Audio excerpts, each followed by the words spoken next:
Okay, so this is Monster Prom road trip, which is actually delightfully different than Monster Prom. This time is resource based. Like, the resources are to get to the end of the story / map, and there's different, of course it's Monster Prom, so there's like 100 different endings, which is why I'm happy to replay it, because things are going to go differently.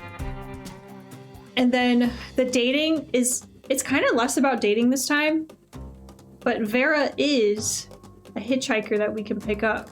So we're gonna pick up Vera. And when I played this with Jose in Seaside, I fumbled the bag. I had two chances to get it right, and I fumbled the bag. So here's hoping I don't do that again.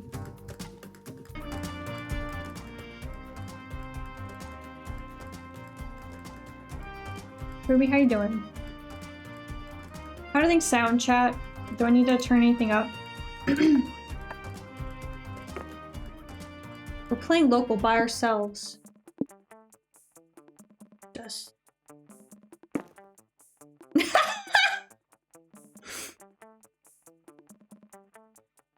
Road trip. What? We're doing normal. Okay, prepare to lose my voice. Okay, great. Yeah, let's raise up some monsters. That's me. Let's get to it. Let's get to it. Does everything sound okay? Is it too low? Please let me know. Me. Ah, the road. That mythical beast of asphalt. We once tamed it in what became one of the strangest, most wonderful journeys of our lives. Back then, we were young and unafraid. The summer was coming to an end when Polly and Scott planned a road trip. The whole thing was bound to go off the rails. This was the Prank Masters after all. Wait. Okay, no, that's just what they call themselves. I did not select the Prank Masters. Scott Howell, 22. A werewolf athlete who compensated for his rather small brain with a stupidly huge heart. And Polly Geist, 23, a party ghost with an insatiable hunger for all the wrong things. Each of them were, by themselves, an agent of chaos. But together, they were the perfect combo for hijinks to ensue. Who in their right mind would have agreed to join them on such a trip? Us. I'm usually this one. I want to be this guy. We're Emmy. We're still gonna be Emmy. Goodbye, comfort zone. Goodbye, comfort zone.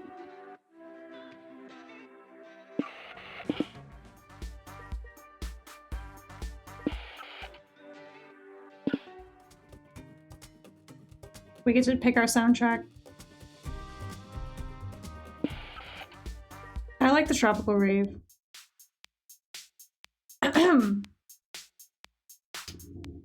Was the road trip a dangerous idea? Yes. Was it poorly planned? Yes. Did we do it anyway? Fuck yes. For in the end, we were young and unafraid, and we were ready to start. Fourth wall break. Sure, I'll drive for a bit. So on the co-op version of this, you basically switch between players when they're just picking one of two options. But this, we're doing it by ourselves.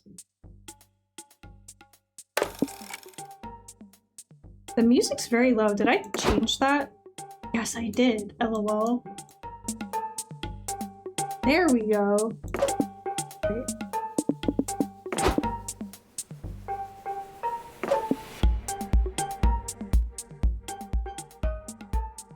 Alright, that should be better. Do it. Andy, welcome in. Welcome in. Actually, I can probably move myself down. I'm still blocking the car. That doesn't change anything. Welcome in, happy Valentine's Day. Alright chat, so basically we have to protect our stats. If anything reaches 0, the road trip's over.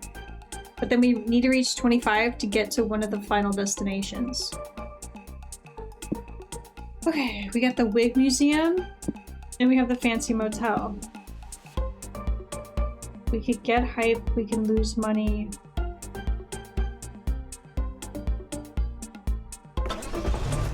We're gonna go to the wigs.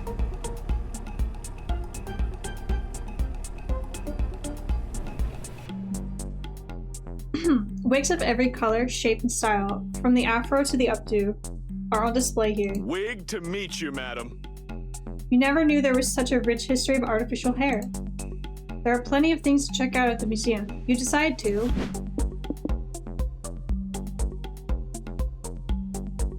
So basically, these signs tell us the nature of the resource, what we're getting. And then this tells us if it's present, it'll tell us what we're guaranteed to get. So we would be guaranteed to get hype, but we don't know what we would lose. In this case, we're guaranteed to lose money, but we don't know what we'll gain. This matters more later. What do we want to do? Check out the exhibition, attend the kids tour. Exhibition. You, Polly, and Scott enjoy wandering around the magical wigs for the fabulous exhibition for all of 4 minutes. Polly time! Okay, I'm tired of staring at these wigs. Let's try some on. Please do not try on the wigs, ma'am, says the employee, or I'll be forced to call security. If we can't try them on, can we at least eat them? I'm hungry. And the big powdered wig looks like cotton candy. If you eat the wigs, I'll definitely need to call security. What about this wig here? The sign says it has arcane powers incomprehensible to any mortal. I gotta work on my voices, chat. I'm not mortal anymore. Let me comprehend them. The employee sighs and clicks a button in his pocket, and you are all forcibly carried to the next room by security guards. This sucks. I mean, how the hell are we supposed to have fun here if we can't touch stuff and eat stuff or fuck around with forbidden magic? Great question. You don't know much about having fun at the museum by yourself, but you know a lot about bothering people who want to be left alone. You look around the exhibition and decide who to pester for your entertainment. We have a suave, dandy, heisty gentleman, or we have this guy. This guy. Good call. If anybody here knows how to enjoy a wig exhibition, it's that guy. Bro. How's it going, bro? Do you know how to have fun looking at wigs? Do I know how to have fun looking at wigs? Does the word wig derive from the French word perruque, which eventually became periwig? Oh, of course I do. Sheesh, this doesn't look that promising.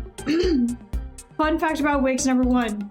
In the past, wigs were worn most often by men than women, especially within royalty. Are we wearing any wigs at the moment?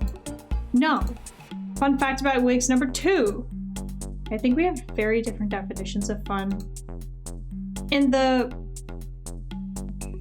Who else can read numerals? In the 13th century. No. 18th century.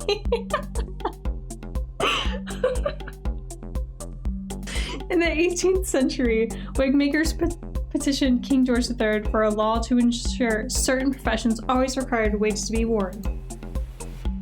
King George died. Oh, denied the petition though.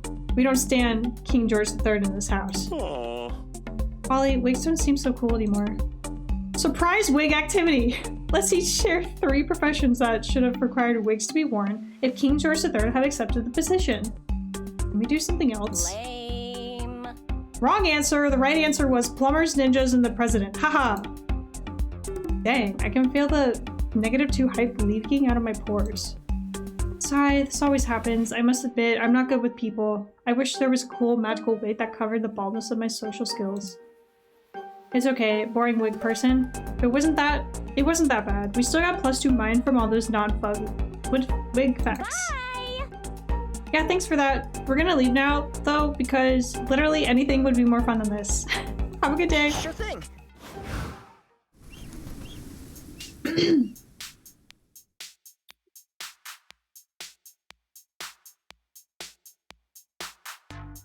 I could read numerals, but I needed a second. I forgot what the X was for a minute. This isn't the Super Bowl.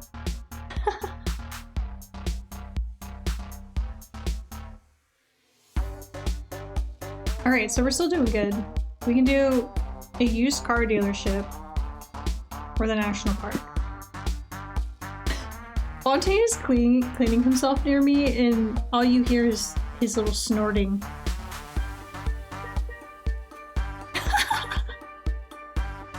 Oh my gosh, yeah. Took it too far.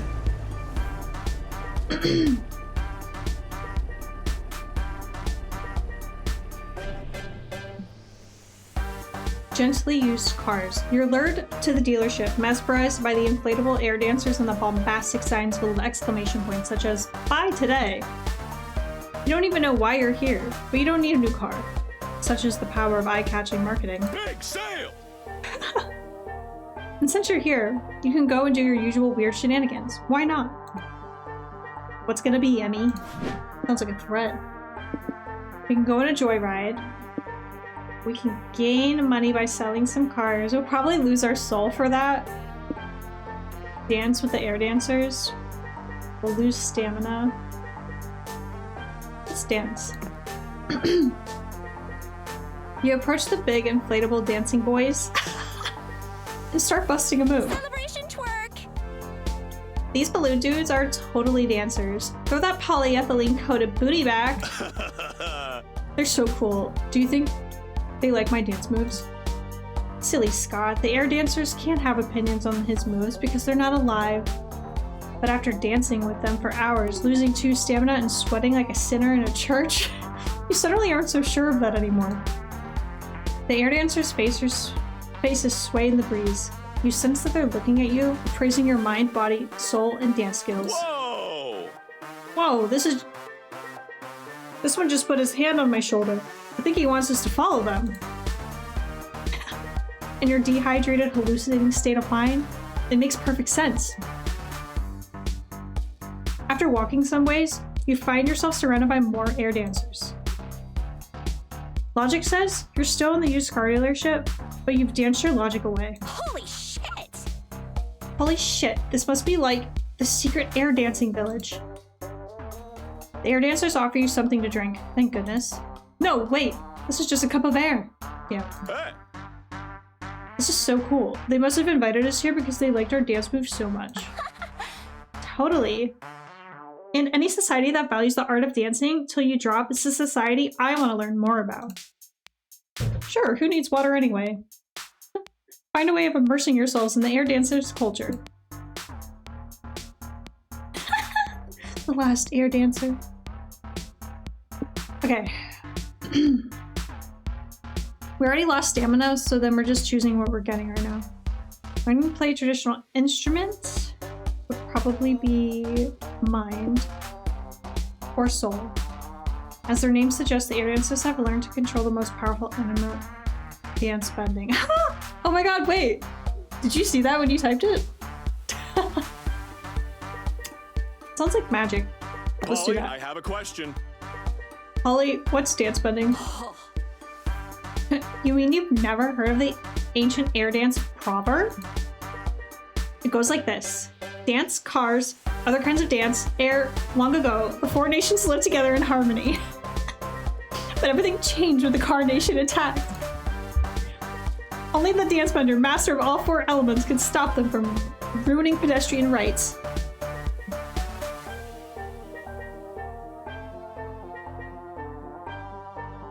And when the world needed him most, he vanished. What? Oh, what? Where'd he go? Who knows?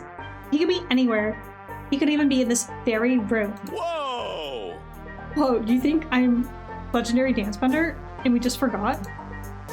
It's possible. You and I are kind of forgetful. Are you a master of dance and other kind of dance? I think I am. And I can breathe, air, and I drove here in a car, so I'm connected to all of them. Then prove it, boo! Show us some world-saving prophecy foretelling dance bender moves. Scott proceeds to do a silly dance. Then he stops. Then he does another kind of silly dance. Holly is in utter awe. I can see it clearly now. Dance, cars, other kinds of dance, air, put them all together, and the dance bender's there. Nice. Look, all the air dancers are bowing down to you, Scott. You're like their god now. The one true dance bender has come. The deflating air dancers say. Well, they don't say it, but you can sense the intent in their soulless, stickered-on eyes. Woo! I'm back, bros, and I'm gonna defeat the Carnation and save you all. You leave to embark on your heroic journey, which ends up being a journey to a water fountain and realizing this was all just a sunstroke fever dream. But Scott still somehow gained 2 magic from mastering dance bending. So is it possible that this was real? Who knows? All right. Delightful. Delightful conundrums. We have an abandoned village. And we have the caves. Okay, both of them are kind of spooky. We have +1 mind, hype, or we lose soul.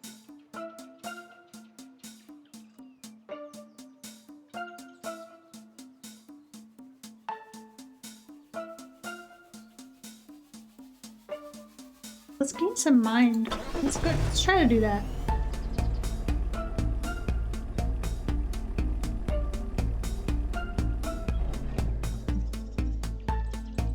Wow, there is nobody here. You've been wandering this village for a bit and haven't met another living soul. What could have happened to all the inhabitants? All their stuff is still here. Well, you suppose the first order of business is to... We can investigate what happened. We can go wild. And pillage what you can.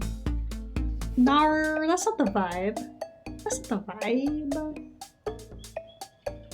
We're gonna investigate. A mystery is afoot. You and your friends begin searching the village for clues and run into your friend Joy. Guys, what are you doing here? Goth mommy! Whoa, what are you guys doing here?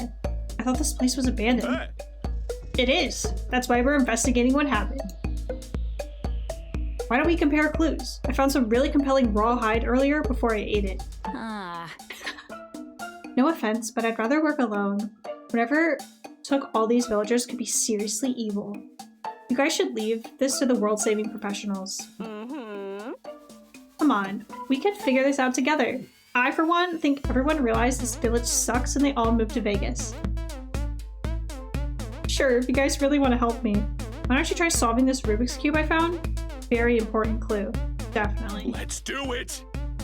I'll solve it, Joy. I won't let you down. 20 minutes later.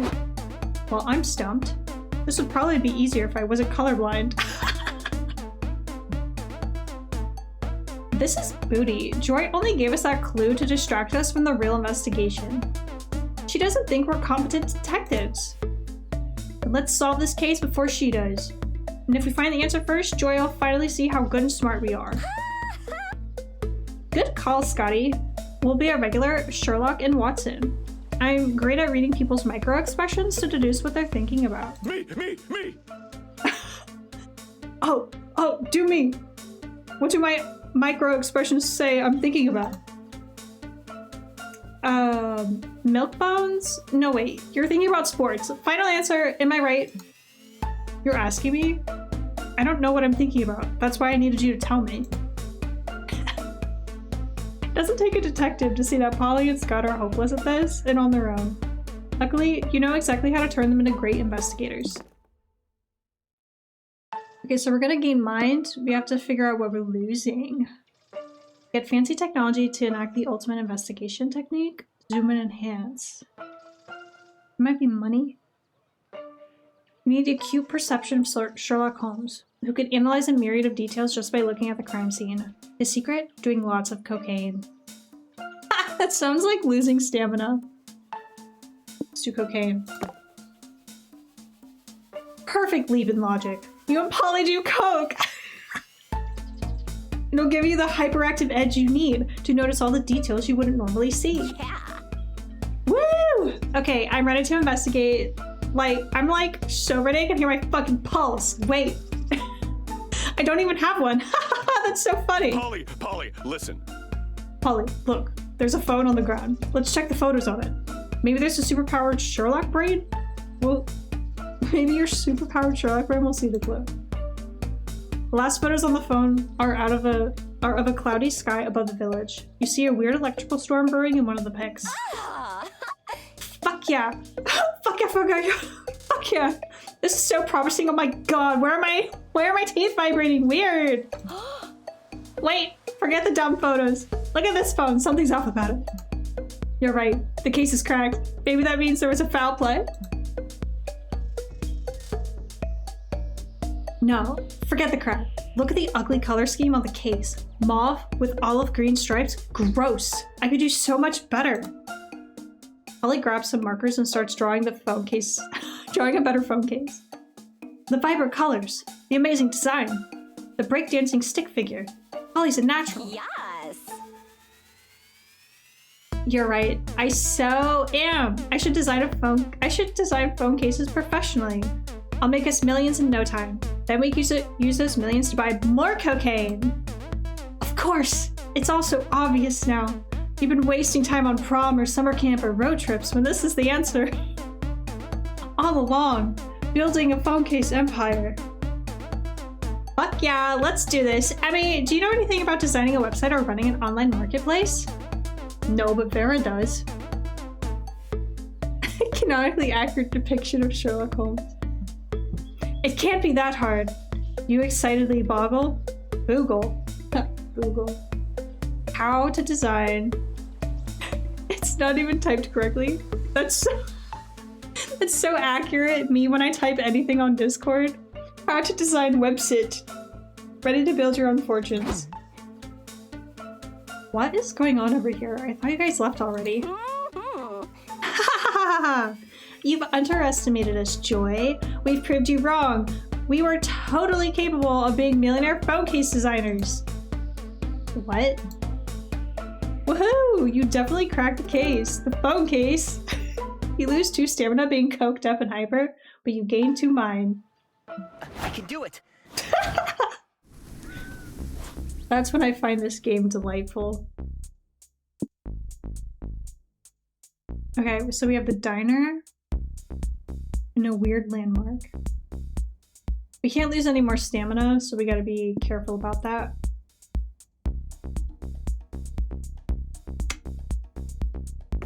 This looks fun.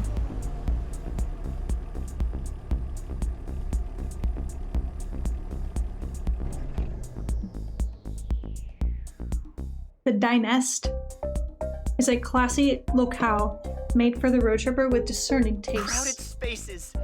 My biggest foe. Sadly, it looks like everyone and their mother is road tripper with discerning tastes, and this place is packed.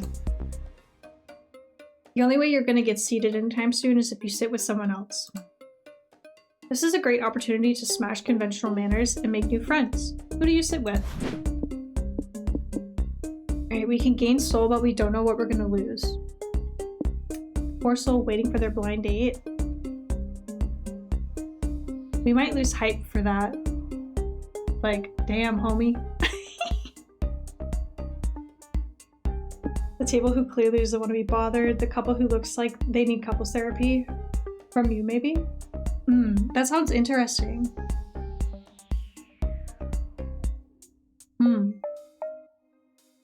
Our stamina might be painfully low though, so we gotta chill.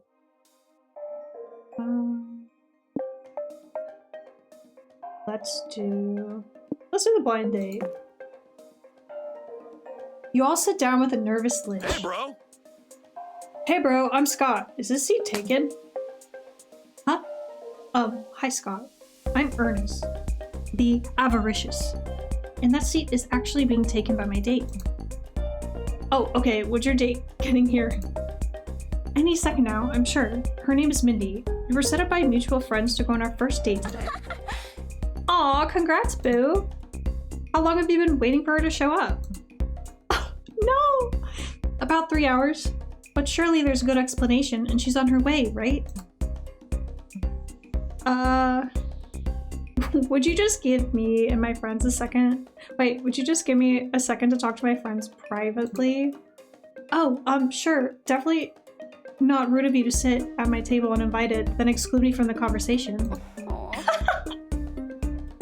Guys, Ernest's date obviously isn't coming, and it's really bumming me out. We gotta help him. Okay, we need a plan. Let's do a huddle about it. Wait, we're already doing a huddle. I'm out of ideas. Don't worry, I've already got a plan. It's a wholesome prank time. We're gonna lie, but for nice reasons. Yep. Hey, Ernie, guess what? We're actually your date. All of us. Walnuts, peanuts, Samir! melon, oranges, and coconut shell. Oh, yeah. Samir! Welcome in, thank you for the subby, and happy Valentine's Day. Do you have any plans today? Lady. This is a rather tame Monster Hunter. It's more like debauchery with a side quest of romance. We haven't seen Vera yet. We'll see her in the next round. But somehow I'll still fumble the bag, so we'll see.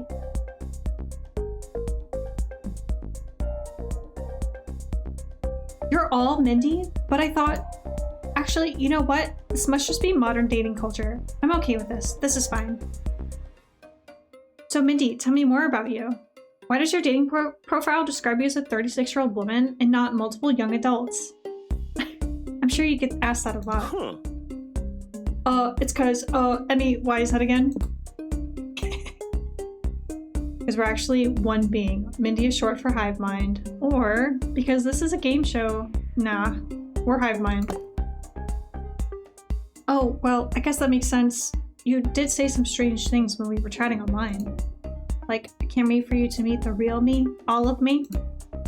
Or, one of my kinks is suppressing your free will and thoughts and bringing you into my collective. Kinky. I mean, I kind of get it. So Mindy, what if our relationship gets more serious? Will I be expected to join the hive mind?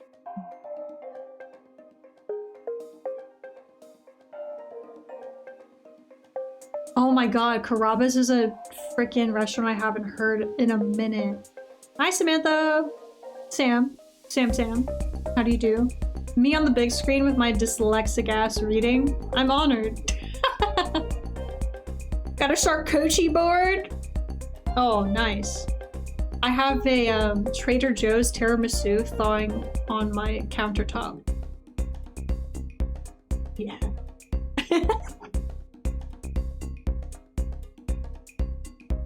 You do you, boo. Just because we gave up any semblance of our identity and personal sparkle doesn't mean you have to. No, I want to. I'm tired of being in charge of my own decisions. Ooh, we got a little sub here. Got a little submissive here. I spent 59 gold bars on Uber Eats last night. I'm a wreck. Please, recruit me.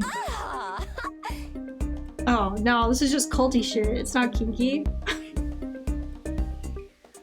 If you insist, we all just gotta stare deeply into each other's eyes for 3 hours without blinking. Go! You do it. You start to lose yourself in Polly, Scott, and Ernest's eyes. It's mesmerizing. Oh fuck, are we about to lose stamina? So mesmerizing, in fact, that you forget to wonder how you're maintaining eye contact with 3 different people at once. Your sense of self is slipping away. You were once 4 separate beings, but slowly, you become one. You were all Mindy. We are Mindy. Thanks for the fun date. What? You all say in unison and leave? You lost 2 mind and minus 75% of your individuality, but at least you got 2 soul for cheering up Ernest. Oh, we're alright. Oh, thank god that was not stamina. Because once we get Vera on board, chat, we're going to be losing our money. No, we're going to be gaining money and losing soul. So, yeah, she's... Oh, no. Wait, what do I do here? Oh, I have to call her first. Just choose one thing. You can do it. Call a hitchhiker. Vera, my queen. Vera, my queen. This was the easiest decision of my life. Okay, we're gonna pick up Vera at the next stop. We gotta protect our soul. Sure thing. Because she's gonna sap it. But that's okay, I consent to it. Okay, we can go to Simon Soup's. Gain stamina. We do need stamina. Damn, I wish Vera was with us to crash a wedding. It's fine. It's fine. We could definitely get... We need stamina, though. I mean, that sounds really fun. Okay, let's... Okay, we're gonna crash the wedding. That just sounds fun. Let's be a little reckless. We're young, wild and free. Is that the saying? You're driving along when you see a food truck parked in the side of the road. The people running it look awfully familiar. Hey! Okay. Edgelord. But I like that. Sup, bitches? Welcome to the Totally Hex Taco Truck. You here to try my special recipe? Ugh. Run, seriously. Every special recipe taco Hex has made today has been absolutely inedible. Friend Avari is not exaggerating. I've studied the molecular composition of Friend Hex's tacos, and they more closely resemble crude oil than food. Come on, guys, let me practice. I can't learn to make tacos better if I don't work under the pressure of accidentally poisoning a customer with a taco. I'll take 3 tacos, please. Why don't we just let this guy who just pulled up the order first, just to see what happens. Hello, says the new customer. My name is Health Inspectorman, and I'm a janitor. Yep, that's all true. Don't fact check it. Don't check his badge. Apologies, sir, but my fact-checking software can only be disabled by an administrator. Your real name is Herman Tinez, and you're a health inspector. We're having a health inspection today? Why weren't we given any warning? Because then you would have had time to prepare, and I wanted to catch you off guard. Mwahaha! Oh, my phone's ringing. It's my husband. I need to take this. Sorry. Hi, honey. What? I can't right now. I'm working. Ugh. You won't fall asleep at all? Fine, but I'm singing it in the car. It's got better acoustics. One sec. Okay, we've got a little time. Cal, what are our chances of passing this health inspection? 1 in 50,000. Even less if I am right in my suspicions that Hex has been breeding mosquitoes in the walk-in freezer. That's not how that works.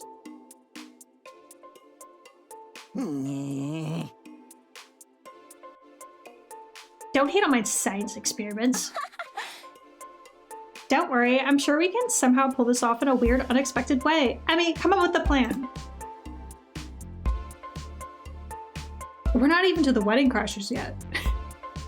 What's the ultimate burrito for the inspector? A burrito so good it's worth the salmonella. Ew! No one's dream is to be a health inspector. Ask him to tell you all about his childhood dreams, in the hopes he ditches everything to pursue his dream job. Yeah, that's definitely better. The health inspector returns. I'm back. Let's get this inspection started. I want 1 taco, please.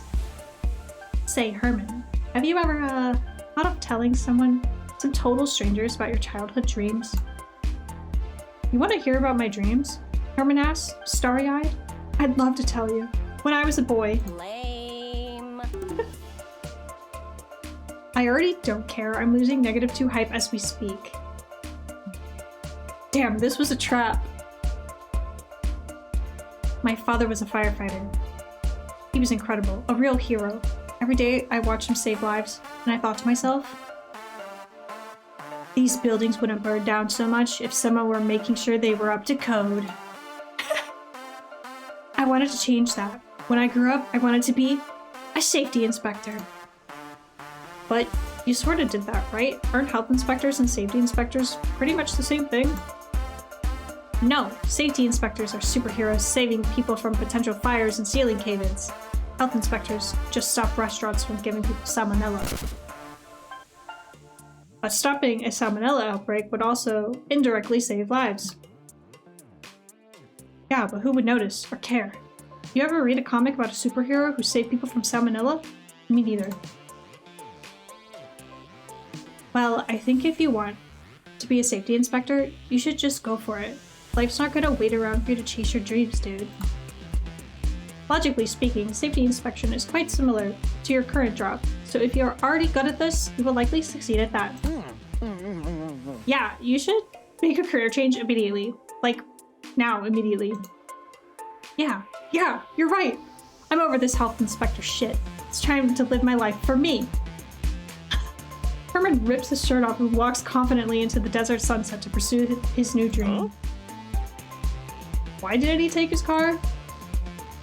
Leave him be, Scott. Leave him be. You save the food truck and gain +2 soul for helping the health inspector find himself. Nice. Alright, we gotta protect our hype and stamina. They're a bit critically low for mistakes. Weddings. The union of two or more soulmates, pledging life and love to each other for the rest of their days. If you believe in that true love stuff. If not, weddings are a fun place to dress fancy and get drunk. Free rice! For real! They're also fun to crash, which is what you're doing now. Shush. Wait, I've never seen Polly's hair down. What? She has long hair? Since when? What do you want to do? We do need hype. Catch the bridal bouquet. What could possibly go wrong, chat? Maybe the bridal bouquet is gonna cost us stamina?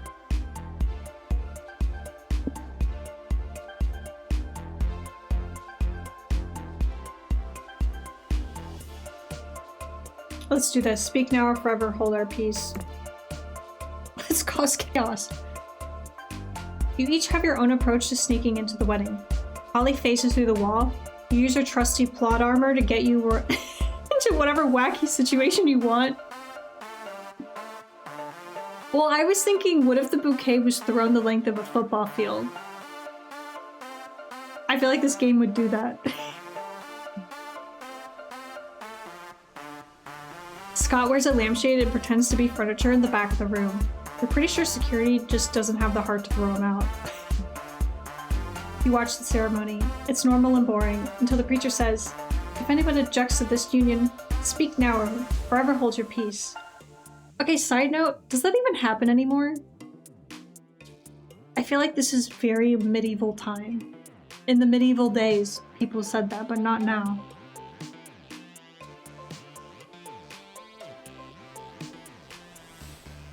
That's just rude. Yeah. Whoa, ma'am! Ma'am! Oh. But Vera's coming. But Vera's gonna be with us soon. Okay. Oh, them's pranking words. I object. What? Why? Who even are you? I'm a Pippin, pussy poppin', dippin' double professional wedding objector. I'm a pro at spotting a doomed couple, and these newlyweds really take the cake. Oh my god, he looks good too. This is the best they've ever looked.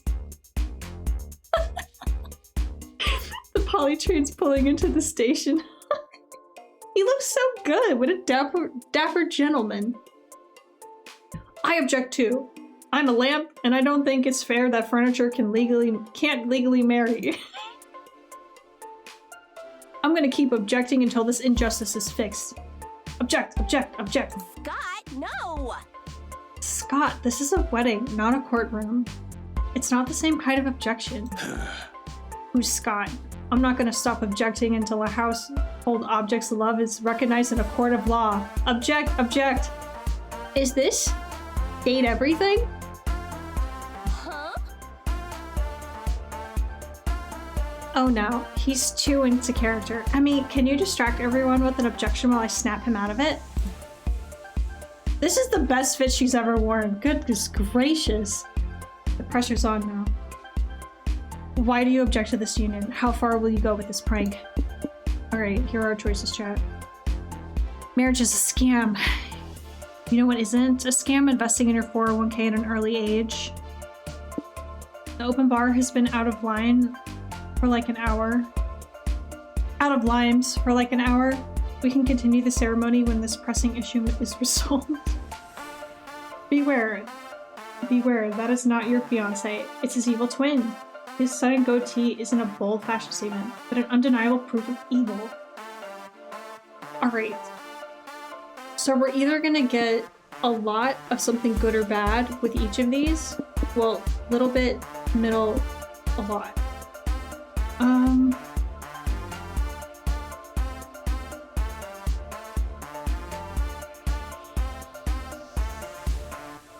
My god, this could be a run ending. What is this? Beware.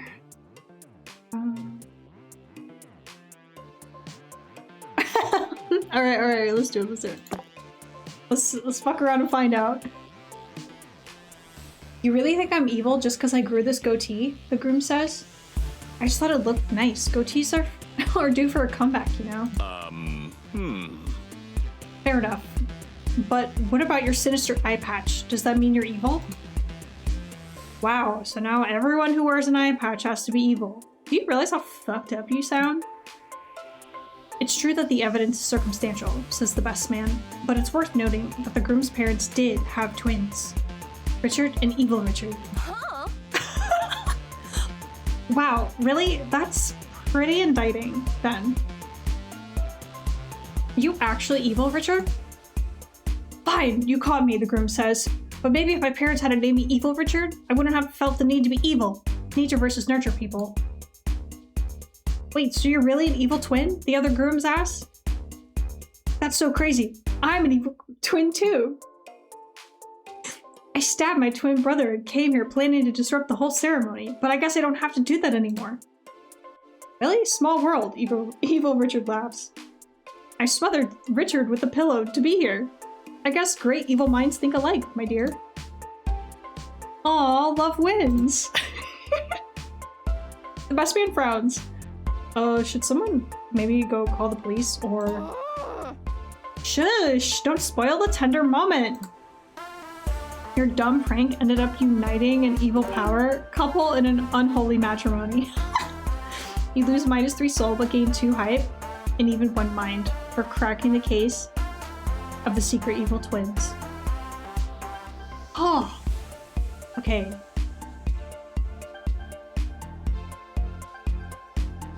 We're doing alright, but once Vera joins us, we're gonna be losing souls steadily. I can do this. Game! Welcome in! I'm celebrating Valentine's Day with you guys. Over fictional characters that look nice sometimes. Hope you're enjoying your day, game. Oh, we can go to the Carnival or the Troll gas station. Check. Ha! Petrol! Petrol! Gas station. Mind, money. Money on my mind.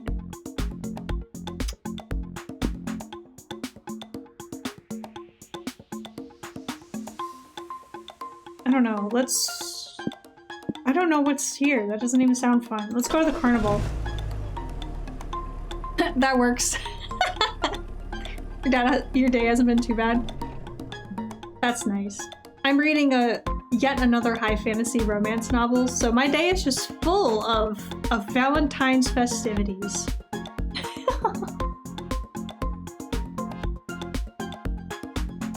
What's more fun than a carnival? There are games, rides, people in costume, and all the junk food you could ever want. Do I look scary?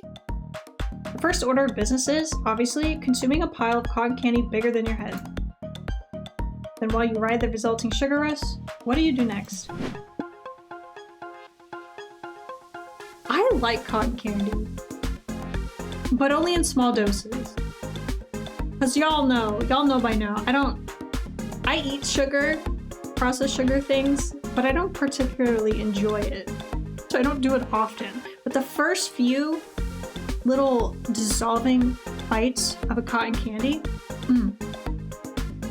it's so good. Wonderful texture. Okay, we don't know what's gonna happen in the House of Mirrors. We'll probably lose our mind, I'm thinking. Carnival games, freak show, lose money. Hey, we're not ableist here. We're gonna do carnival games. Sure, carnival games are rigged and overpriced and the prices aren't worth it, but their blinking lights and big plushies still call out to you. Time to game. Check out this Zoltar machine. I wonder what the best strategy is to win a prize from it. Oh my god, it's me. I'm speaking as myself. That never happens. Can you even win a Zoltar machine? Doesn't it just tell you your fortune with no actual reward? Score! Oh, my fortune says you're the best boy, and you're sure to be a winner. And it printed me a voucher for a prize. Hooray! Whoa, that's amazing. You take Scott over to the prize table to claim his plushie. Manning the prize table is a disinterested orc girl painting her nails. Is it bad that I saw her and thought of Doja Cat?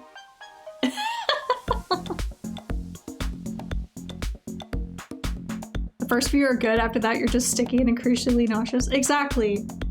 There's also that thing about saturating your tongue with flavor. Like, the more potato chips you eat, like, the flavor's exactly the same. So really, it's just good the first few bites before the flavor saturates your taste buds. That's a sweet spot. That's a sweet spot. Okay, so Doja Cat says, you can take anything on the bottom shelf. Actually, can I exchange my prize voucher for more game tokens? I want to win all the things. You think you can win these carnival games? I hate to break it to you, big guy, but most of them are rigged as hell. You can win any game with enough heart and a good attitude. Come with us, I'll show you. Scott, I don't think she can leave her post while she's working. Nah, fuck this job. I want to see the guy prove himself. Let's play some games. You all watch Scott win all the carnival games with increasing awe. He's weirdly incredible at this. Damn, you beat the highest scores on the basketball free throw, the dart toss, the water gun squirting race. That last one was kind of hard though. I aimed the wrong way at the first and got my t-shirt wet. Yeah, so you did. On a completely unrelated note, are you doing anything later? Wet t-shirt! Playing more games, I hope. Are there any more to play? Only the super hard ones. I've literally never seen anyone win them. You'd lose less money just letting my manager rob you. But you already smashed my expectations at the games you played before. How about this, big guy? I challenge you to win one of these super hard games. You in? Sure, I love a challenge. Which game should I play? Kiss Wrestling. Kiss Wrestling Machine. Where you measure your kissing skills in the most whimsical duel ever. Whack-a-mole person trying to get to the surface. The prize is guacamole. The rigged game, sure. They admit it's rigged, but the prizes are huge. Okay, we're gonna lose a lot of money with this. What are we losing here?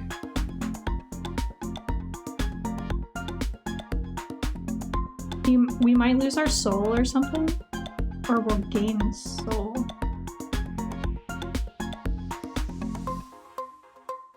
Or magic. Something with magic. I don't, that's boring. Oh, let's do kiss wrestling. That sounds much more interesting.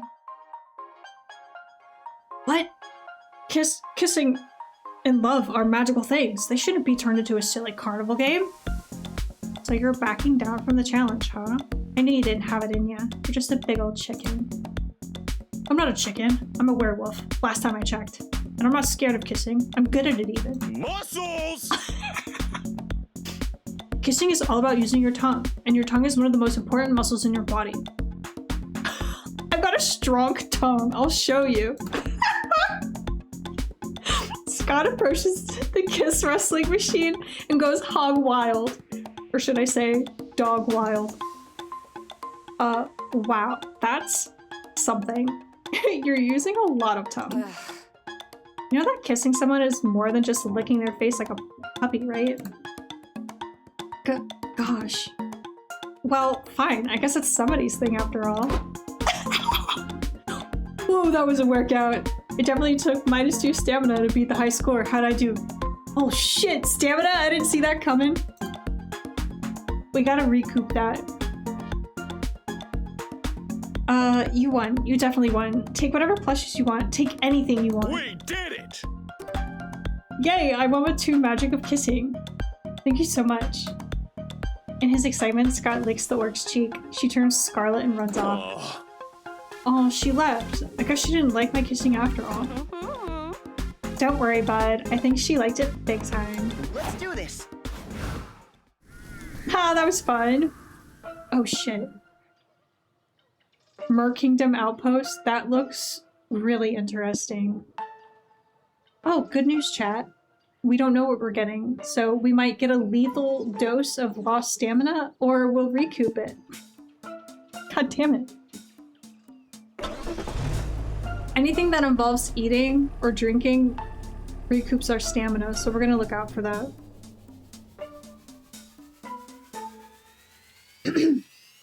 In what appears to be a former aquarium, you see the Merkingdom flag flying from the rooftops. Is this? Sorry, we're closed. Level 2.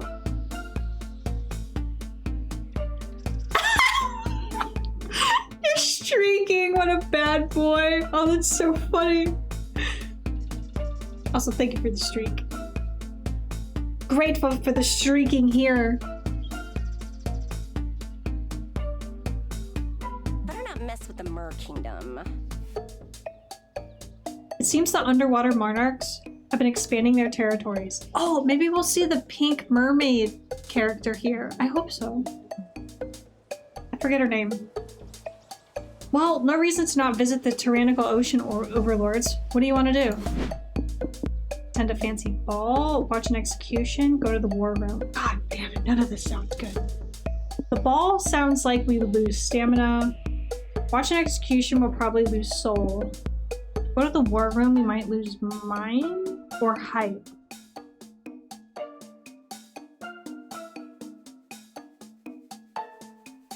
We can't lose stamina as much as I want to go to the ball. Oh. We're for sure losing our soul if we go to the execution. What? Go to the war room. There might be, but I think the risk is too high. The run is over if we get to 0. Can't risk it. I can't risk it. Let's watch the execution. You'd heard that the Merkingdom did daily executions in public, but it seems like they're shaking it up a bit this time. Welcome, peasants, prisoners, nobles, and ne'er-do-wells. This week's showing of Merkingdom's Got Talent, says the announcer. Nice! So the executions are like a talent show? Cool! The Merkingdom really knows how to make war crimes fun. Let's meet our judges. She's pink, she's bubbly, and if I don't compliment her hair, she'll have me beheaded. Give it up for Princess Miranda Vanderbilt. Greetings, underlings. Yay! One of our queens is here. Greetings, underlings. Who's ready for the cutest carnage this side of the ocean? Our next judge has a killer smile. Even if that didn't kill you, her cleaver would. Introducing Princess Miranda Vanderbilt. Whoa. They're like They're like hi puffy yami yumi. There's a purple one and a pink one. I like her sister though. Very tsundere. And yandere. Both. She's a problem. Chat, we can fix her. Yes, clap for me, bottom feeders, or I'll hunt down your children and spill their blood in their cribs. Now introducing our surprising guest judge. Make some noise for Emmy! Oh! Gee, the Emmy on stage sure looks like a lot like our friend Emmy. Nothing gets past you, bud. I didn't even know Emmy would be a part of this. You didn't either. That's life, though. 1 minute you're chilling, the next you're on a panel of judges scoring execution techniques. You watch contestant number 1 get viciously beheaded. You call that a guillotine?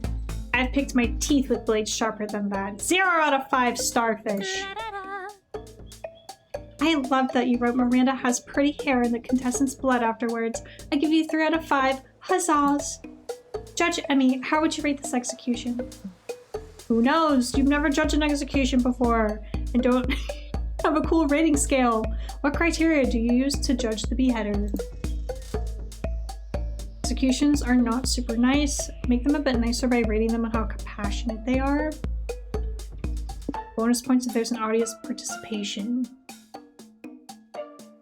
We're losing soul for sure, but we'd be gaining hype.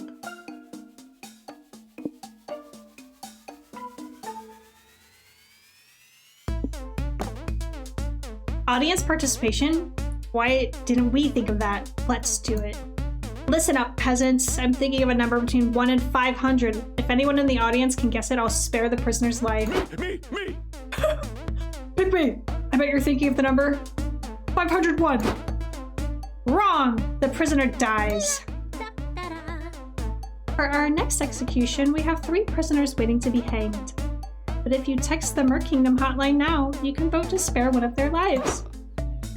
I'm voting for accused number 2. He's got a dorky boy next door vibe that this execution needs to see more of. The votes are in, and it looks like accused number 1 and 3 are fucking dead. God, watching people die makes me feel so alive. Okay, for our last execution, let's get a volunteer from the audience to be the executioner. Look under your chairs, everyone. If you found the bloody bat under your seat, you're the lucky winner who gets to club this treasonous diplomat to death. No, please don't make me, begs the lucky winner. I don't want to club a diplomat to death. Yes. Don't be a party pooper, boo. Club the diplomat, club the diplomat. Everyone starts chanting. The winner succumbs to peer pressures and beats the diplomat to death while sobbing. It's no surprise that you lose 2 soul, but you gain 2 hype for engineering so much entertaining chaos. I can do this. God damn! Seaside, welcome in! This is the future Republicans won! Real? It's funny. Welcome in, Seaside. Happy Valentine's Day. I'm spending it with you all. My chat. My community. My Valentines. And beautiful fictional monster characters. Monster fucker. Anyway. We have an art exhibition where we would lose soul. We can't do that. Or we go to the border of a 1-person country, losing soul, losing mind. Fuck. That sounds pretty interesting though.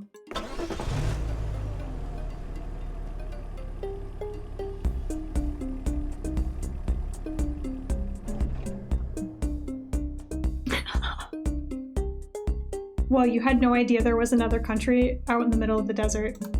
Of course, geography was never your strong suit. Or maybe this civilization is new. What the fuck? Whatever the case, you're hella curious to check out what this place is. What do you do when you cross the border?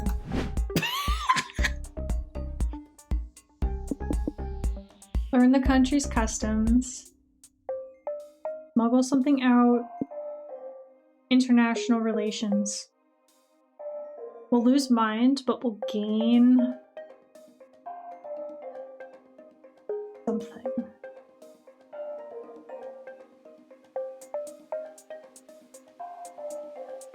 We have mine to lose, so I'm gonna go with that. This country is little more than a cottage in a small field. You walk through the open door and see several important-looking people sitting around the table. Okay, settle down, everyone. I officially call the annual Monster United Nations meeting to order. I'm Baal Bereth, here today in representation of Hell. I'm Ambassador Fishodor, representing the Merkingdom. Our nation is happy to touch the peaceful political discourse thing before jumping straight into global invasions. Oh. And I'm Noodles, representing my country, Noodles Europe. Is there a specific reason as to why we recognize Noodles' sovereign nation as a legitimate country? It's a long story. The short version is, we don't want to repeat of what happened last time we tried to kick him out of the NUN. Ooh. Hey! The rest of the ambassadors introduce themselves. Ambassadors of Belgium, Singapore, Madagascar, and Christmas Island are all present. Great! I think that's everyone, so let's begin. Wait a minute, says the Singaporean ambassador. Singapore mentioned. Who are those people sitting off to the side? I'm here. Hey bros, don't mind us. We just wanted to listen in. You can't do that, cries the Belgian ambassador. This is a classified meeting amongst some of the most respected, dangerous leaders in the monster world. Yeah, you let Noodles in? Wanna wage war? You have no idea what war crimes I'm capable of. Rank masters for life. Okay, fine. Then we're actually ambassadors of a new country called the Independent Republic of Pranks. Yeah, let's go with that. Sounds made up, but all countries are made up, I suppose. Real! You can stay, but according to the diplomatic laws, you can only participate in one point of discussion.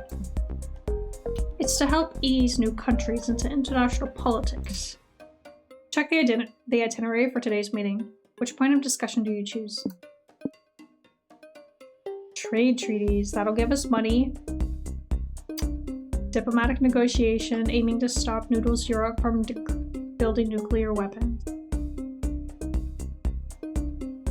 What would we get out of that? Oh, we'd probably get soul. Yeah, we need soul. Here's hoping, right?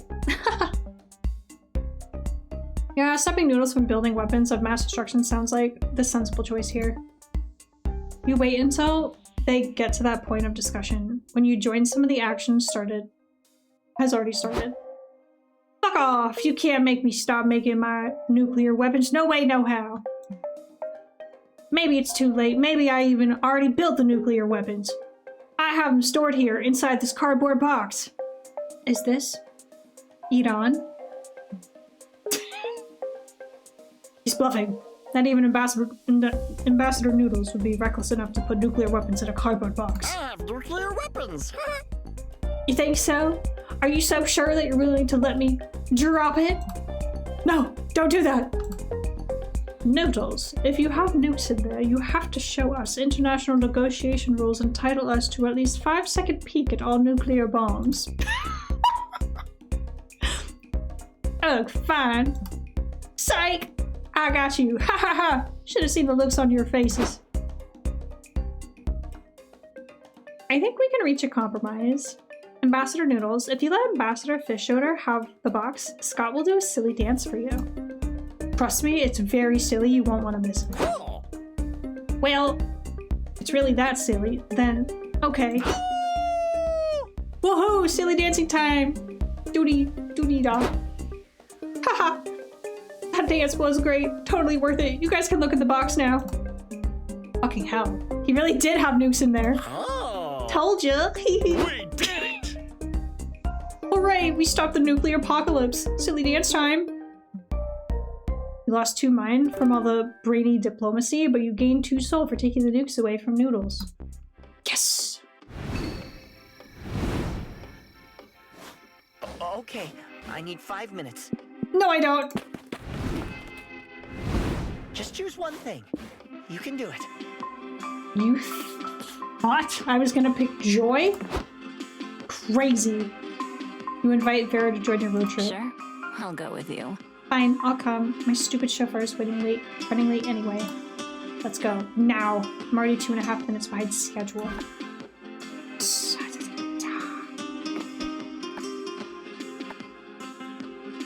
Okay, we're gonna get money passively. Sure, I'll try for a bit. We gotta ramp things up because we're not gonna be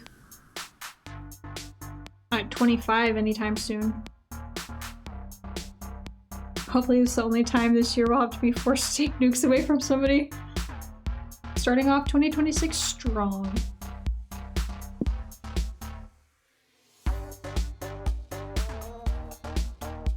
Okay, so basically we're in the lead with magic. And each round, not even round, each time we do something, we're gonna gain money. So I think we'll be leading with magic and money. We have to get to 25, so we kind of gotta focus on that. While also recouping stamina.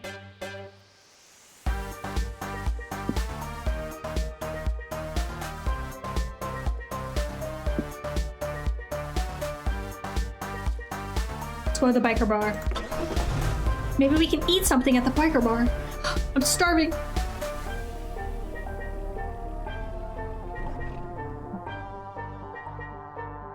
Breaking bottles, clinking shot glasses, revving motors, the crash of a window some dudes just got thrown out Can of. I dart? Is this the salty splatoon? Such are the dulcet memories of a bona fide Barker bar. Barker bar! This is your chance to embrace your inner badass. What do? Start a brawl! That's hype. We'll lose stamina for sure. Play some pool, we'll get some money. But we might lose something. Grab some drinks. Oh, we need this. We'll get stamina back.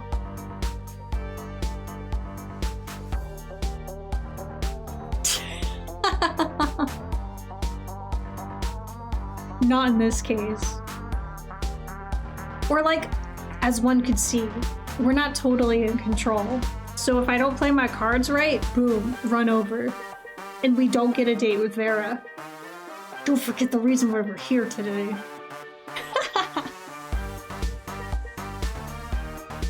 You and your friends take a seat at the bar. Tough-looking unicorn and a boisterous storm elemental sit next to you. Wow, look at this guy, he looks so cool!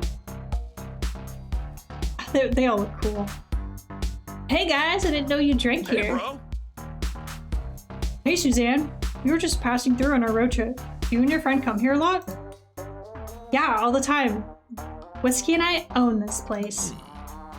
Well, not literally, someone else does that, but we own, like, the cred of this place. Hey there, Johnny. We're tight with all the regulars. Like, Johnny there. What's up, man? How's your niece? Biker Whiskey's shouting at, looks up and says, my name's Broderick? Who the hell are you? Classic Johnny. Classic Johnny. Such a jokester. Right. So what's good to drink here? Try the fermented gasoline. It'll put hair on your chest. Sure, the gasoline's pretty good, if you're into fruity stuff. I'm a screwdriver man myself. The bartender slides whiskey in a literal metal screwdriver in a pint glass. He starts chewing on it vigorously. Rustic. You gotta love the authentic rustic flavor. What are you gonna order, Emmy? No pressure, we're just totally gonna judge based on your choice. Punch in the face. The strongest spirit, the spirit of somebody really strong. A glass of water.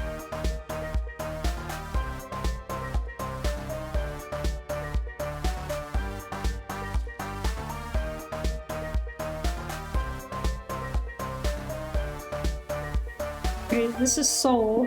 Punch in the face sounds like I'd be losing stamina, but that's not. We're losing money, we're gaining no matter what. If we get a punch in the face, chat, what happens?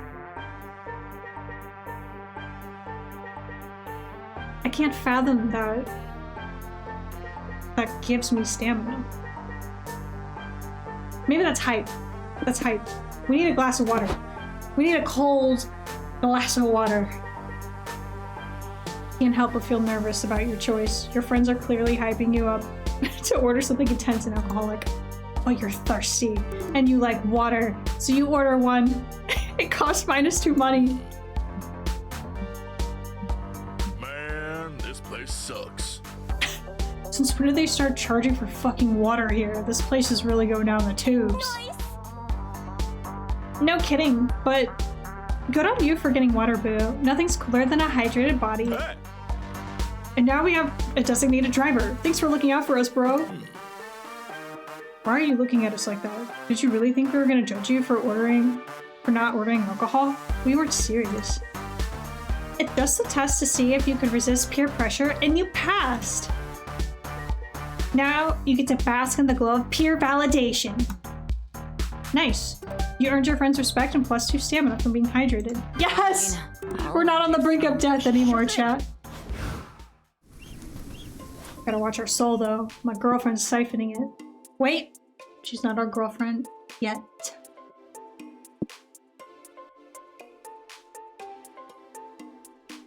Potato. Stamina. Soul. We're playing a losing game here. I don't know how we're gonna get ahead.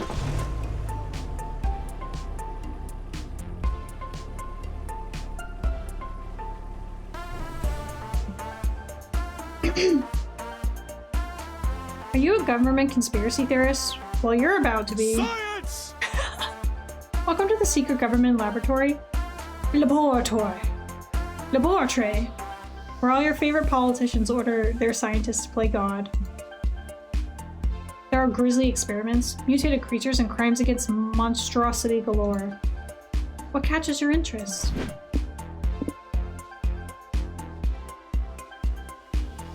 Scientific test gone horribly wrong. Check out the weird cloudy tank with the menacing silhouette.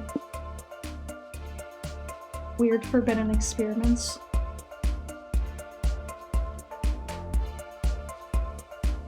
Weird forbidden. Let's do that. Maybe. Yeah, let's do that. You're engaging in your favorite pastime of touching shit you're not supposed to when you come across a cage of uncomfortably sexy rats. Where's Kumori? Where's Kumori for this? Damn. Monster fucker. Squeak! Whoa! Whoa, check out the pecs on those rats. How many reps do you do a day, little bros? This clipboard says that these rats are part of a gene isolation experiment. The scientists have isolated the sexy gene and pumped those rats full of it. That's so cruel. They're forcing these poor innocent rats to take sexy drugs. They could be giving those drugs to sexy consenting adults like me. I hate animal testing. They did all sorts of tests on me in school, like math and science. Not cool! It's messed up to force a rat or a wolfman to learn geometry. The rats sadly flex their biceps and sniff their hormone-filled food. The food is also inexplicably sexy. This is a godless place! You lose -2 mind! You guys think we can help the rats without the scientists knowing? There's gotta be some way to make them happier. Prank masters! Good idea! It's time for the prank masters to put on their wholesome hats and use practical jokes to better the lives of others. Lame. This clipboard also has the experiment schedule. Today after lunch, the rats are scheduled for I Speculate P90X. Lame! Emmy, do you have any suggestions for the more enriching experiment for these little guys? Analysis of the rats' tolerance to having all their wishes granted by scientists. Analysis of the rats' reaction to Polly and Scott receiving $1,000. Okay, that's very clearly money. What's the other one? That sounds like magic. Yeah, we need an outlier here that's gonna be magic. Nice. Perfect. Let's give these animals unlimited powers of influence and see what they ask the scientists for. You've replaced the test in today's schedule with yours and hide behind a giant Tesla coil. The scientists soon return from lunch. Just think that our results are inconclusive, one is saying. We are sure the serum made the rats sexy, or are we all just really horny for the rats? Dr. Cox! It's questions like those that explain why you never got tenure. Wait, who scheduled this test for today? Grant the rats all of their wishes? Is that even an experiment? Well, we can't know for sure if it isn't. It isn't until we try it. That's the purpose of science, to answer questions nobody's even bothered to ask. The scientists bust ass, make for the animal to speech helmets for the rats to allow them to voice their wishes. Well, guys, they ask, what do you desire? Cheese! Want cheese! Okay, here you go. Rats eat the cheese. And there's a long pause. Wait, maybe this is stamina. Then there's a long pause while the gears in their dumb little rat brains start turning and they're realizing the power they now wield. Want 2-bedroom condo in Monaco! Want reparations paid to all the rats for harmful stereotyping as a result of the Black Plague. Oh, so cute! Want teeth! Screams the rat in the cage at the back of the room. Teeth! Teeth! Anything for you, my darlings, weeps Dr. Cox, who's already got a pair of pliers in his mouth. Anything for science. Oh, Jesus Christ! This explains why we're losing mind. Oh, okay, that works. Teaching the rats how to demand anything they want was good, you hope. You gained 2 soul for helping them. No questions allowed. That was I crazy. can do it.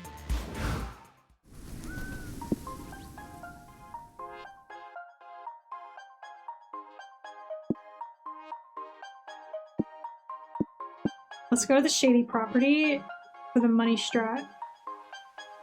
Unless I fumble things with Vera, she's here with us till the rest of the run, so we'll get the money passive. How did you raise a 4th this time?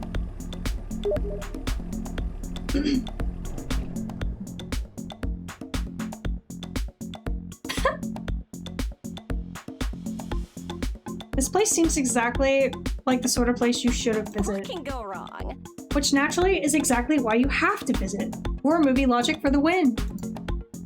Big question now is, how do you like to enter the premises? What's it gonna be? We gotta check the backyard first. We gotta get money. Gotta get money. Knock on the door, goddammit. Break into the basement.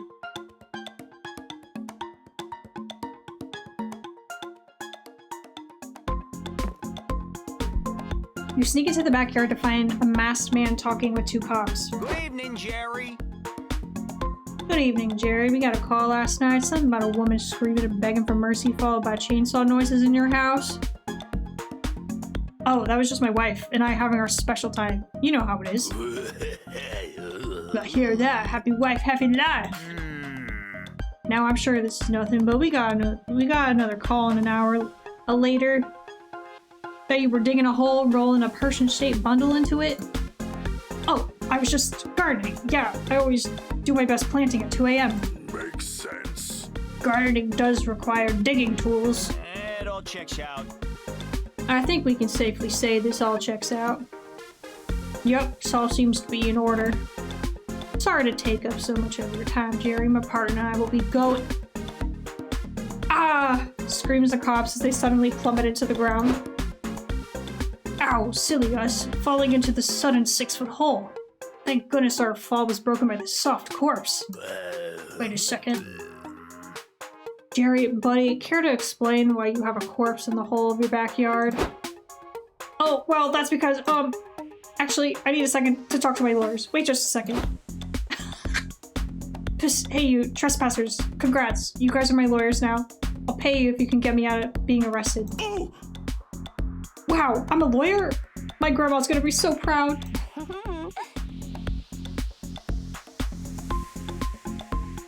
Oh, you're heading out, game? Thanks for stopping by. Enjoy your Valentine's Day as well. It is Saturday or Valentine's Day, whichever way you choose to see it. Have a good week ahead of you as well. Don't worry, Jer. I've come up with a plan. We'll ask Emmy to come up with a plan. Possess doctors to certify the corpse isn't actually dead. For your next check, make the corpses disappear. Okay, no, we need our magic. We need our magic. We're in the lead. I feel like we're gonna lose soul for this one, but you don't have much time to discuss your roles, but your friends are always happy to improvise. Whoa, finally out of the hole. Jeez, I can't believe my wings have gotten so flabby. Okay, Jerry, lawyer time is up. What can you tell us about your dead woman in your backyard? Just a sec, bros. Can you really be sure this woman is dead? Identify yourself. Who are you? I'm Dr. Big Brain, and I can tell you this woman is 100% alive. No, wait, more like 120%. Yeah. We can say this woman might be, in fact, too alive. Scott laughs and slaps the corpse's back. Her head pops off. Look, I admit I'm no doctor, but I'm like 95% sure this woman's dead. That's where you're wrong. What is truly the condition of death? Can we even say someone is truly dead if, in life, they never truly felt alive? Who are you? Well, I'm a doctor too. A doctor of philosophy. And as such, I declare that life and death are concepts we cannot completely fathom. Therefore, it is impossible to determine if the woman here is dead. I never saw it that way. Dang, we could really use a forensic philosopher on the force. I think our job here is done, partner. Let's get out. Let's get a coffee and a donut. I need to ponder all this here philosophy. They leave? Really? Well, Jerry pays your money retainer, and you definitely lose 2 soul for fooling the law. I've got some cash to spare. Just don't ask where it came from. Right. The Final Frontier, or LARPing. Okay, we can't afford to lose any more. Damn, I'm not. Let's go LARPing! We're a bunch of nerds here anyway. This is canon. The most canon part of our road trip. Wow, this LARP is crawling with humans. Real actual humans. That's weird. This must be one of those areas where the dimensional fabric between the human and monster realms is starting to tear. Strangely, the humans aren't screaming or grabbing pitchforks, which goes against all you know about their thoughts on monsters. Stay still, Scott. They must think you're fellow humans, dressed up for LARP. Fine by you. Their ignorance is your bliss. Since you're here, what LARP activity are you interested in trying? NPC, Game Master, PvP. PvP sounds like we'll lose stamina. Game Master sounds like we'll lose mind. NPC sounds like we might lose soul. Game Master. You arrive at the LARP, but it looks like the event hasn't started yet. Some props are strewn about. You see the GM writing in his world-building notebook. You ask him where the bathrooms are, and he takes one look at you, screams, "Ah, real monsters!" and falls over. Yep, he's dead. I don't feel bad. I mean, I would never die just by looking at your face. Uh-oh. What do we do, bros? The LARP game is starting soon and there's no game master to direct the event. Maybe we can fill in for him. The show must go on. Let's check his world-building notes. These notes say, the LARP has been taken over by an evil sorceress, and it's up to the LARPers to find the sword of justice and slay the... Lame. Yawn, I'm already asleep. But to bash nerdy... Not to bash nerdy shit, but this is super played out nerdy shit. Maybe it's a good thing Emmy killed that guy with their face. Now we have a chance to improve his setting. Emmy, can you think of a twist that we can add to the LARP to make things more unique? Design a complex economy that relies on microtransactions. It's so popular in mobile games nowadays that it must be the things players like the most, right? Introduce these people to the real adventure. A world where they must brace for an upcoming prom while attending a school where they do everything but learning. That's such a fourth wall break. We could get money. Money. We need money. After a few hours of setting up and revisions, the LARPers arrive. For their sake, you hope they brought their wallets. Oh wait, shit. I didn't consider what we'd be losing. Oh god, we're probably losing soul. That's not good.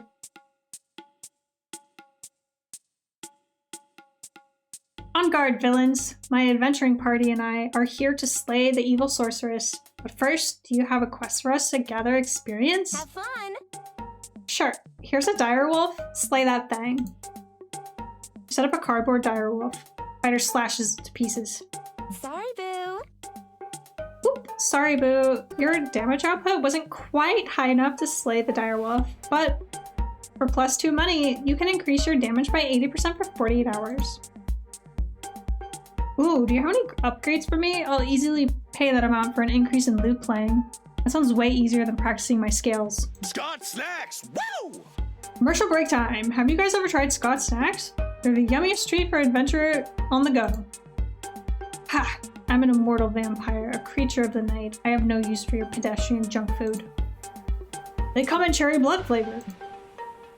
Shut up and take my money! Congratulations, adventurers! Watch out for the whole advertisement, and you win a spin on our loot wheel for a 0.6% chance to win a fantastic prize. Finally, rewards for my efforts. Let's spin! Oh, I got it! Slow me down. Your prize is horseshit. Literally, you can keep it. No need to thank us. No thanks. Can we just continue the quest now? Sorry, boo. You guys are all out of questing energy for the day. It replenishes automatically in 6 hours, or you can pay to refill it now. Seriously? I took a day off of work and spent hours making a cosplay just for this to suck? I'm going home now. Damn, that sucks. We're such a vibe killer. Oh, it was hyped down. Oh, that was such a vibe kill. Damn. No questions allowed. Alright. We're gonna have a conversation. Okay, I need 5 minutes. That's all I need. I'm not sure where to go.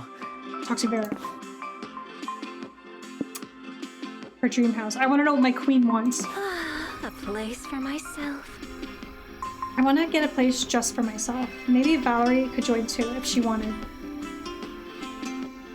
And it's all been planned as often as it happens with whatever I desire.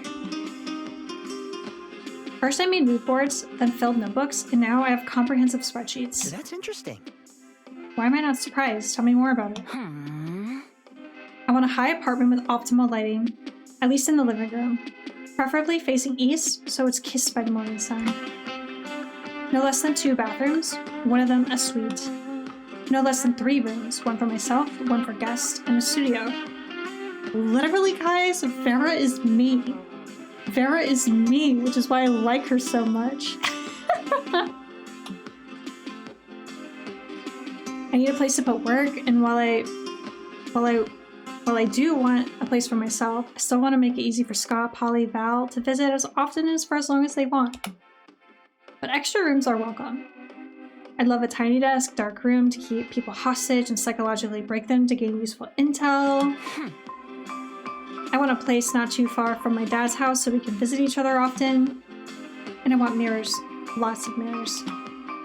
I'd kill for a terrace big enough to have drinks and host summer dinners with my friends. And if push comes to shove, they're also good for doing that thing where you hold a person by the ankles and threaten to drop them into the abyss. You know, the things any girl dreams of. I mean, you'd laugh if you saw my old notebook with all the little scribbles and doodles. I like it. I'd love to see it. I'm sure it's cute in its own way. I guess. Well, if you achieve this goal, and I'm sure you will, as you usually do, I'd love to visit your place. Oh, of course. I could keep you in hostage in a dark room and press you for useful intel. It'll be fun. Oh. I'm joking. Ah, Vera, what a jokester. You stare at the stars in the warm silence as the night wears on. Oh.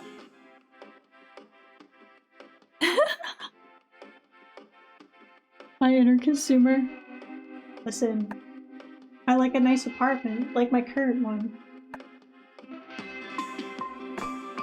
It's Gotta pass the vibe check. Sure. Alright, I think we're gonna do the money run now. We have a chance of getting to 25 while also not dying. Cryptic tech company. Ooh, money, money, money. But for sure, souls going down for one of them.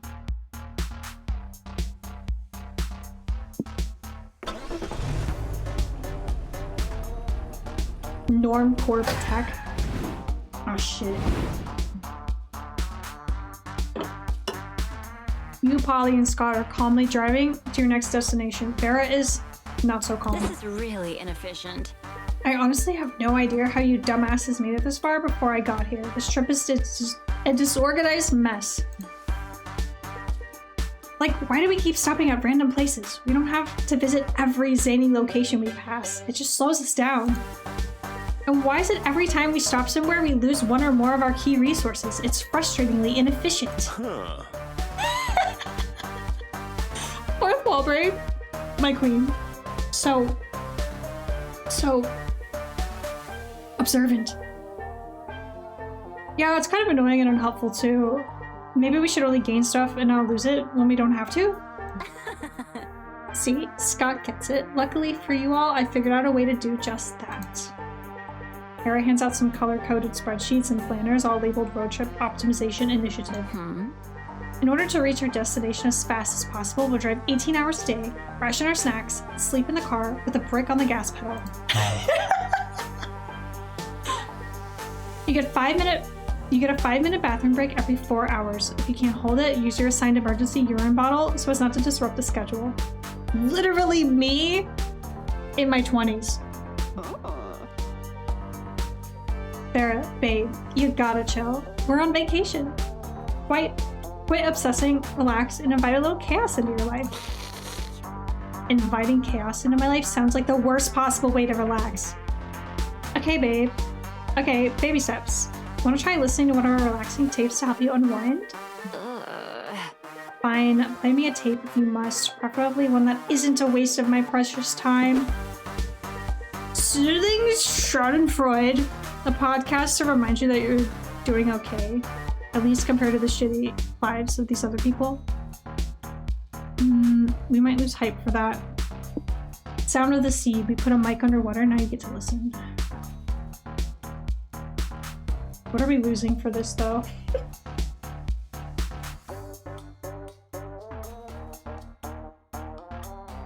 Our queen is too generous.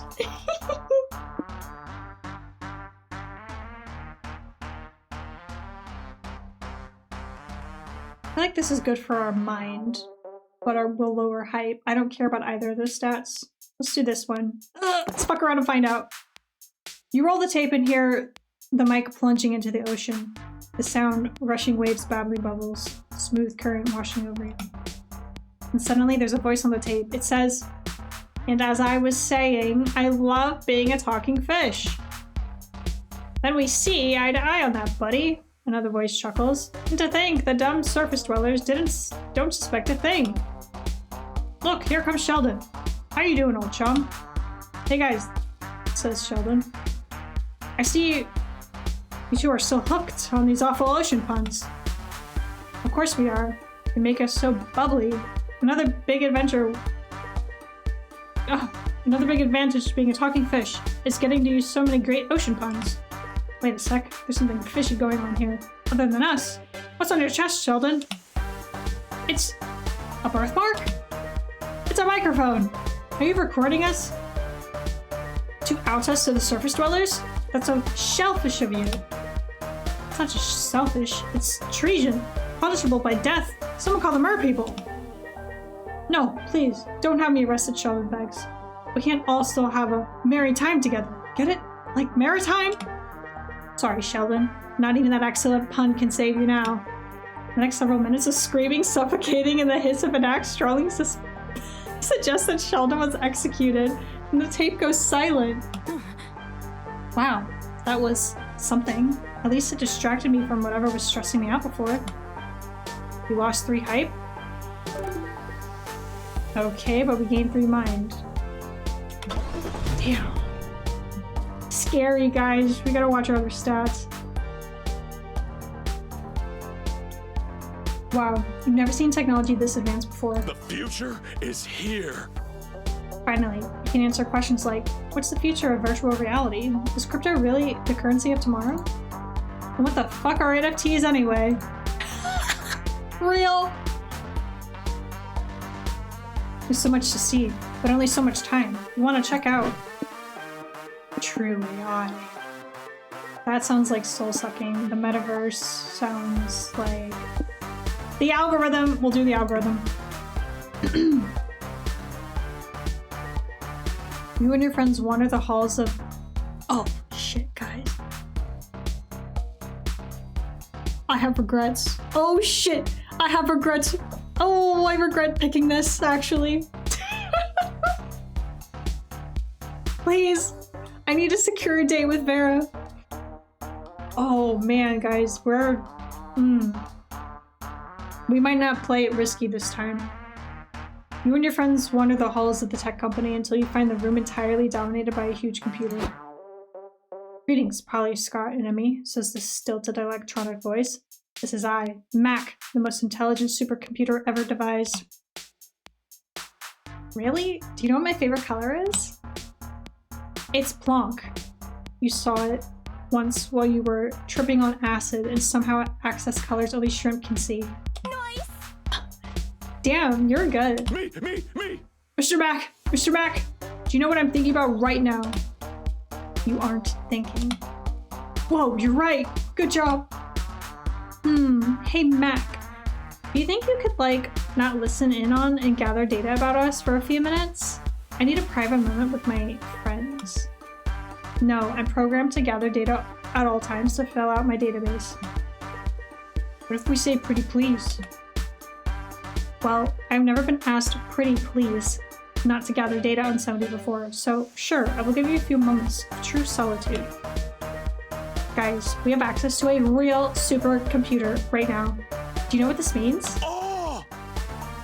If we use the computer to order a pizza, it'll show up really fast. Prank masters for life. No, goofball! This is the ultimate challenge for the prank masters. We just need to prank this computer so it learns the beauty of monster error and the ingenuity of life. With a Z.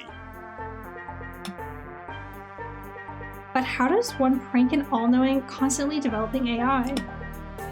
Okay, we gotta be decisive. Make up a fake persona expertly crafted to warp all the computer's predictions.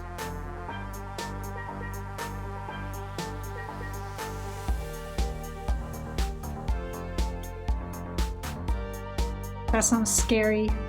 There's a chance we lose soul for this. We can't risk it. Not when Vera's sucking my soul. Consensually. Replace all the Replace all the computer stored data with pics of butts. That sounds goofy. What would we possibly gain from that? Change Polly's social media accounts everywhere so the computer thinks she's a Libra. That's not enough. Let's go right down the middle road here. You wipe Mac's hard drive and fill it with thousands of butt pics you had on your phone for reasons that can't be explained in polite conversation. No, cries Mac in computer simulated horror. What have you done? You just got pranked, son. Enjoy the booty data dump. I won't enjoy it. All my data is gone. What I used to have? Wait. What use do I have for comprehensive encyclopedic knowledge of monster buttocks? Hey. Look on the bright side, bro.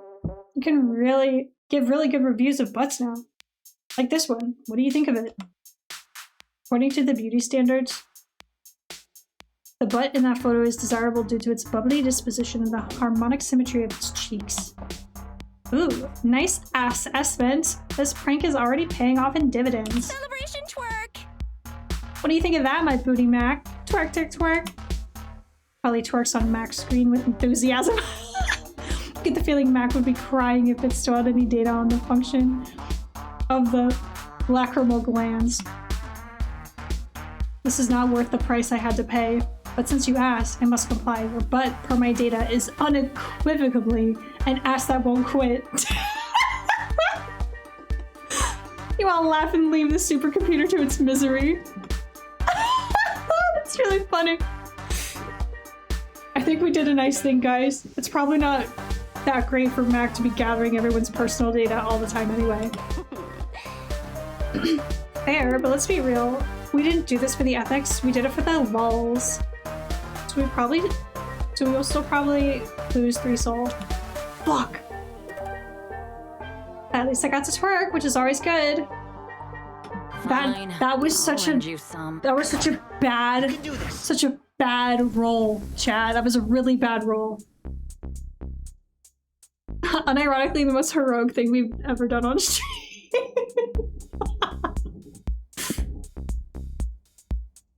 We need soul badly. We need soul badly. We're going to the animal sanctuary. Wait.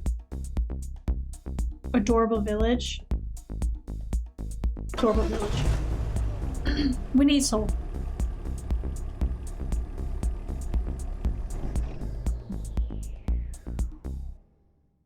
Wow, what a cute little village. All the inhabitants are adorable animals. There's Bartholomew, the classy giraffe, Boston, the buff bluebird, Bernard, the shy capybara, and the other one. Including all the times we've killed Satan and or God. True. You can't wait to meet them all. What will you do? Attend a town hall meeting. That's probably low hype or low mind, which is fine. Decorate a neighbor's house would be money. Fuck that. Town hall meeting. You enter the town hall and find yourself surrounded by the cutest little animals you ever did see. Thank you, Miss Barnaby. Mrs. Barnaby. We'll take your concerns about respawning beehives into account. Our next topic of discussion is... Oh, right. What to do about error. Yeesh, error. Sure is something. Why do they keep putting house spiders in jars in front of their house? How many spider jars are enough spider jars for that weirdo? I get you, bro. I don't want to, like, make assumptions, but I don't think error likes me. Like this morning, I woke up from my daily run and found error building an impenetrable brick wall around my house. Not cool, dude. Clearly something must be done about this strange chap. Does anyone have any suggestions? Murder? That seems like taking things a bit out of proportion, Mrs. Barnaby, but we won't rule it out until we find a better solution. I agree. Murder should never be ruled out as an option. Ah! How long have you been standing there? 2 weeks. Anyway, I just had one question. I'm going to be expanding my bug collection this weekend. Does anyone mind if I search in your attics for leggy friends? Fuck it! I'm not holding this one to a vote. Murder it is! There must be some non-violent solution to this conflict. How can you broker a compromise so peacefully that error and the villages can exist peacefully? We're gonna gain soul no matter what, chat, so... All problems can be solved with the power of efficient bureaucracy. Establish a system through the town hall bulletin board. Any creepy activity must be notified 3 days in advance. Become error's patron and turn them into a renowned artist. But people don't see them as creepy, but charming and eccentric. What would we gain for or lose for that? Oh, patron. Money. No. We're gonna lose height for this. Hopefully mind, but whatever. Lame. Okay, we're about to lose height because she just said lame. That's the solution you're going with? The bureaucracy is boring as fuck. Can't we do something cooler and more fun to watch? Like purge, like a purge night? Nah, bro. I think your idea is super nice. Very boring? Maybe, but nice. I guess your plan doesn't get you any points in the hype category. But hey, it's officially better solution than murder. We're Over the next few days, the bulletin board system helps to keep the peace among the villagers. Hi, gentlemen. I just put up some creepiness awareness bulletins, just so you know. To all neighbors, in 3 days I will release all the spiders from my collection to capture them once again and feel the thrill of the hunt. Consider not leaving your houses and keeping most of your orifices covered, just in case. Well, I guess it's time to clean out the anti-bug bunker. See you fellows in a week. To all neighbors, in 3 days, you may happen to hear strange noises that are uncannily similar to a newborn baby's cry, but slightly off. Do not be alarmed. No bother. That's precisely the sort of thing I bought this noise-cancelling gramophone for. To all neighbors, I'm compelled to advise everyone that in 3 days, you should avoid looking directly into the sky from 2 p.m. to 5 p.m. for safety reasons. Okay, I guess it's gonna be treadmill kind of week. Turns out error is much more bearable when given proper forewarning. You gain 3 soul for helping the village. No questions allowed. All right. Oh my god, we're fighting our own death. From my Gorgon. Gorgon Queen.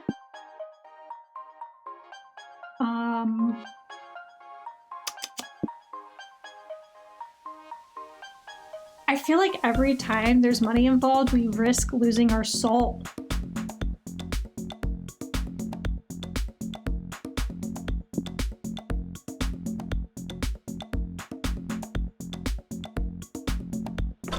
Let's try for the soul. We gotta recoup soul again.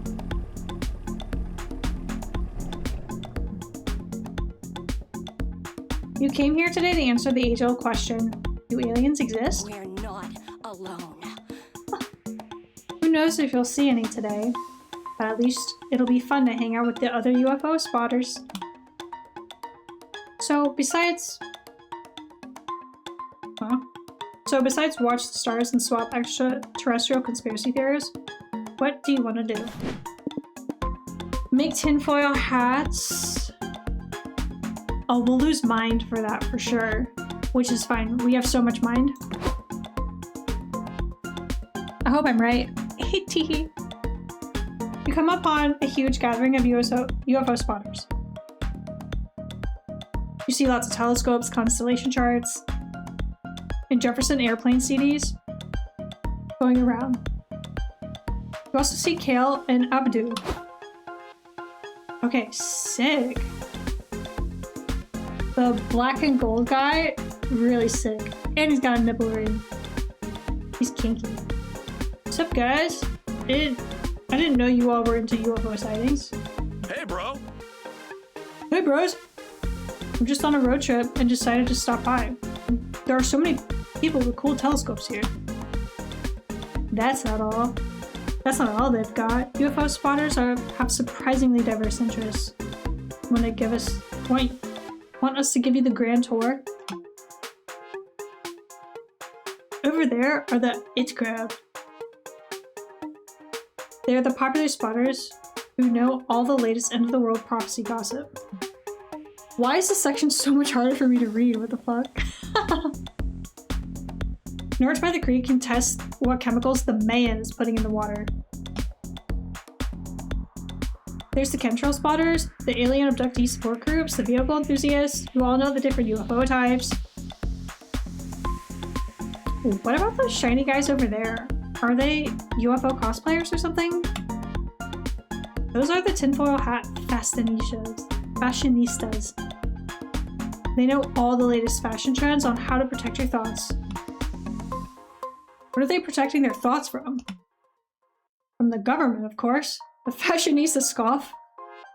Do you really want Big Brother in your head reprogramming all your thoughts? No, I didn't even know I had a Big Brother, let alone that he was taking all my favorite thoughts away. I have so few to spare. It's okay, Scott. Don't listen to those well-dressed weirdos. All the shit the government might be doing, stealing your thoughts, isn't one of them. And even if they were, wrapping your head up like a burrito wouldn't do anything to stop it. Aww. But now I'm nervous. making me nervous too, man. Ugh, this anxiety is totally harshing my buzz. Fuck, are we gonna lose hype? Are we gonna be critically low on hype?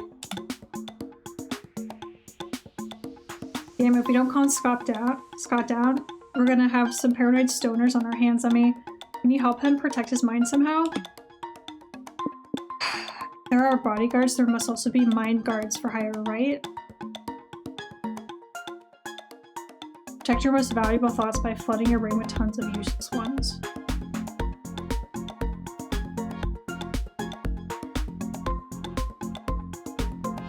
Sounds like losing mind.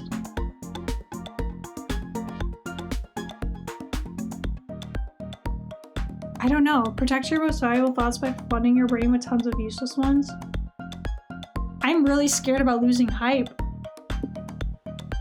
There are bodyguards, there must also be mind guards. Or we'll lose our mind with this one. I'm gonna take a chance. You look it up and there are mind guards for hire.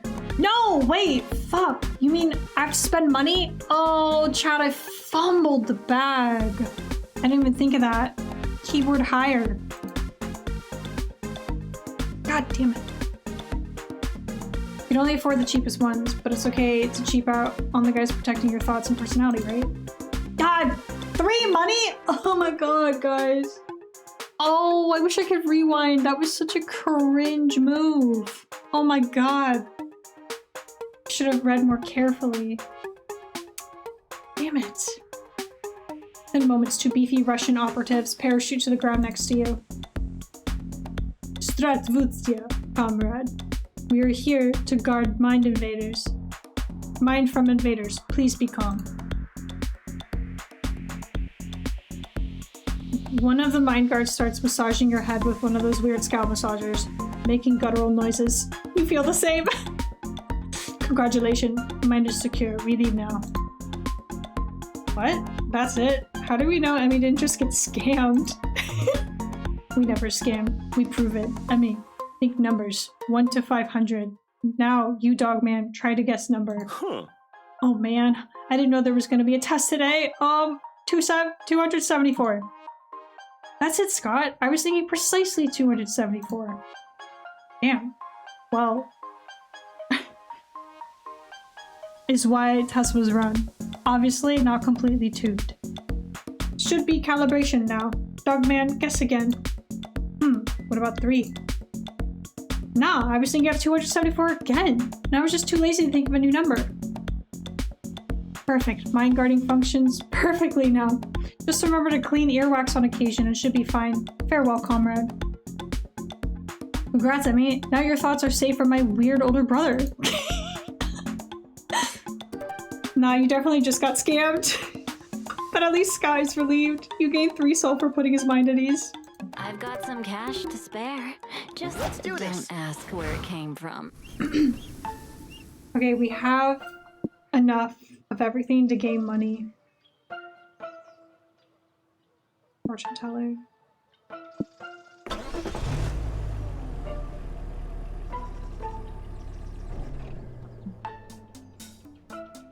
Is fortune telling real, or is it all bogus? One way to find out. Shiny ball?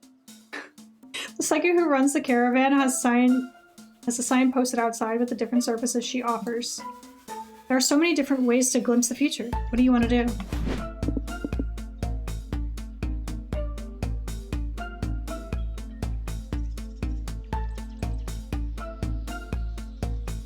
Palm reading. 100%. You decide to go with palm reading. It'll be almost like holding hands with somebody you care about. Want to know your fortune? Welcome to Hope Halko's Tent of the Great Beyond. Are you here to get your palm read? Yep, I'm always making decisions on the fly with no foresight or planning. It'd be a nice change to know what the future holds for a change. Okay, let's have a look at those palm lines. Wow. Well, Hope, what does it say? Shush, quit talking. I'm reading the best part. The best part of what? My hand wrinkles? What a plot twist! Oh shit, I never saw this twist coming. I'm pretty sure the last thing you want to hear from your psychic is never, I saw that coming. I never saw that coming. Wow, okay, this is gold. Emmy, I promise if you stick with me as your agent, there's a lot of money in your future. Or you know it, Hope has published a hardcover photo of your palm through a major psychic publishing house. It's a national bestseller. Emmy's palm. Trends on Twitter for weeks. Your palm gets millions of fans. Movie adaptation gets made. Michael Cera plays your hand. You're welcome for all the instant success, Emmy. Now, per your contract, you owe your publisher, that's me, a sequel to your best-selling palm. Huh? How would I even do that? Both of my hands are identical, but I've never signed I never signed a contract. Don't you remember your road trip contract, boo? If any road trip participant writes the best-selling book or palm, the author owes all the travelers a cash cut in a sequel. Versus not reading the terms and conditions fucked you over again.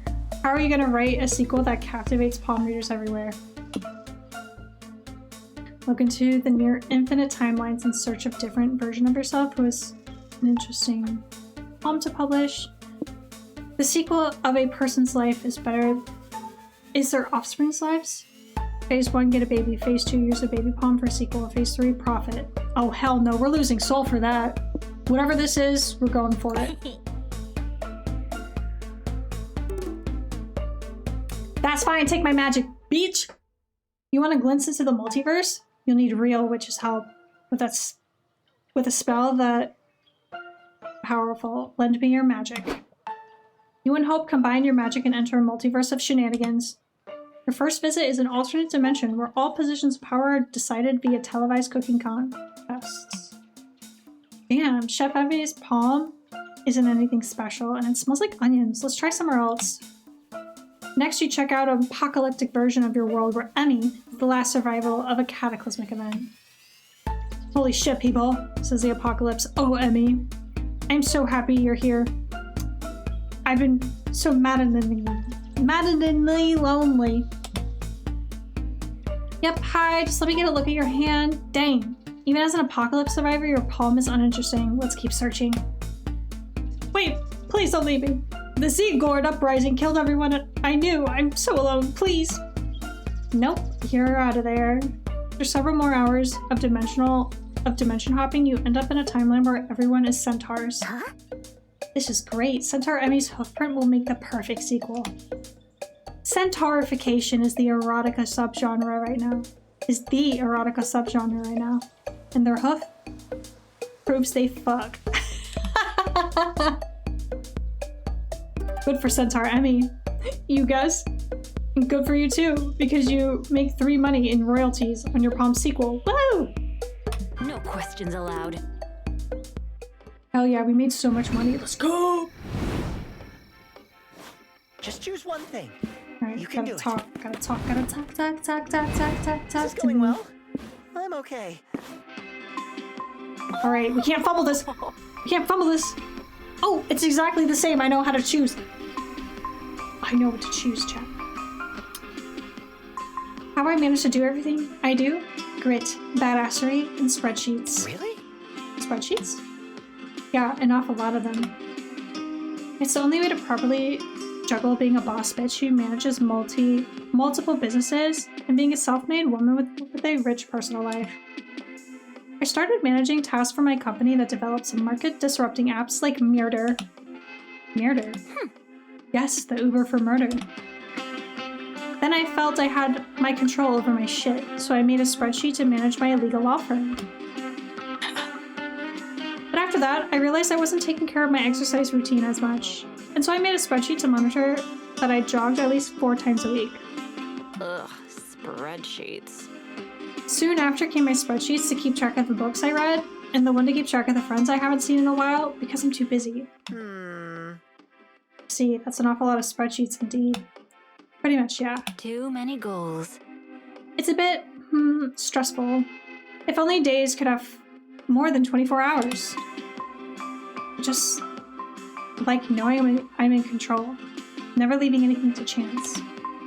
The thing is, the more I try to control, the more exhausting it becomes. My goals keep multiplying like rabbits. I gotta conquer life. Sounds like a lot, Vera. Like, do you even enjoy jogging or reading a book? If it becomes a box you have to check in your spreadsheet? I don't know anymore and that scares me. I'm trying to exert control over all aspects of my life. And yet my spreadsheets are sort of getting out of control. I feel trapped on the prison of my own making. Well, it sounds like time for a prison break. How can you help, Vera?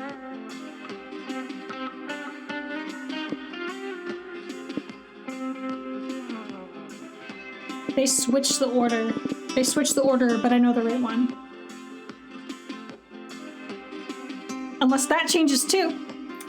Problem isn't you, but other people not being up to your speed. You can manage all other people in your life to fully optimize everything. Or, wait, I don't remember anymore. There's no shame in delegating, girl. It might take some trust. It's always better than testing what Vera Oberlin's breaking point is. I think it's this one. Delegating. I don't know. People who are not me tend to be fallible and overall idiots. What's the alternative? Keep managing everything by yourself until you get 100 spreadsheets? I'm sure you'd love to celebrate that milestone by having a stress-induced mental breakdown. Well, You're not wrong. These aren't going over 24 hours anytime soon, I guess. I could have a sort of right hand for my businesses. Maybe even a personal assistant for everything else. Good idea. That's the idea. The more you can take off your plate, the fewer chances you are of choking. Oof, I just don't know. I'm not used to accepting help from others. I'm the one who does the helping. You can try and see if you can get used to it. Yeah, I could try it out and see. There's nothing to lose, is there? not bad. I hope I don't regret saying this, Emmy, but your idea might not be terrible for once. Let's give it a chance. Woo! Spend the rest of your night discussing how to find a good personal assistant for Vera. She has some high standards, but it seems she's really open to this. Yes! She's more than a friend, chat! She's more than a friend!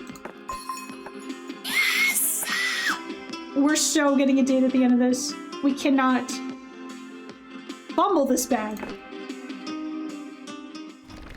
Bag is secured. Come on.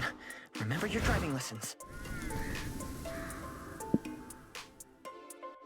Workers assemble. It sounds like some union shit. That sounds great. Oh, I hope there's some satirical union stuff in this one.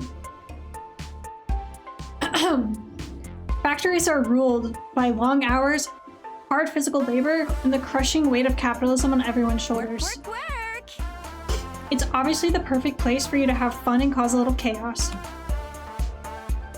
There are rows upon rows of conveyor belts staffed by workers assembling something. How do you participate? Seize the means of production. Work a machine? No. No. Test a product. Okay, I'm worried that if we seize the means of production, we might have to pay for it, which means lower money, or that's very low hype.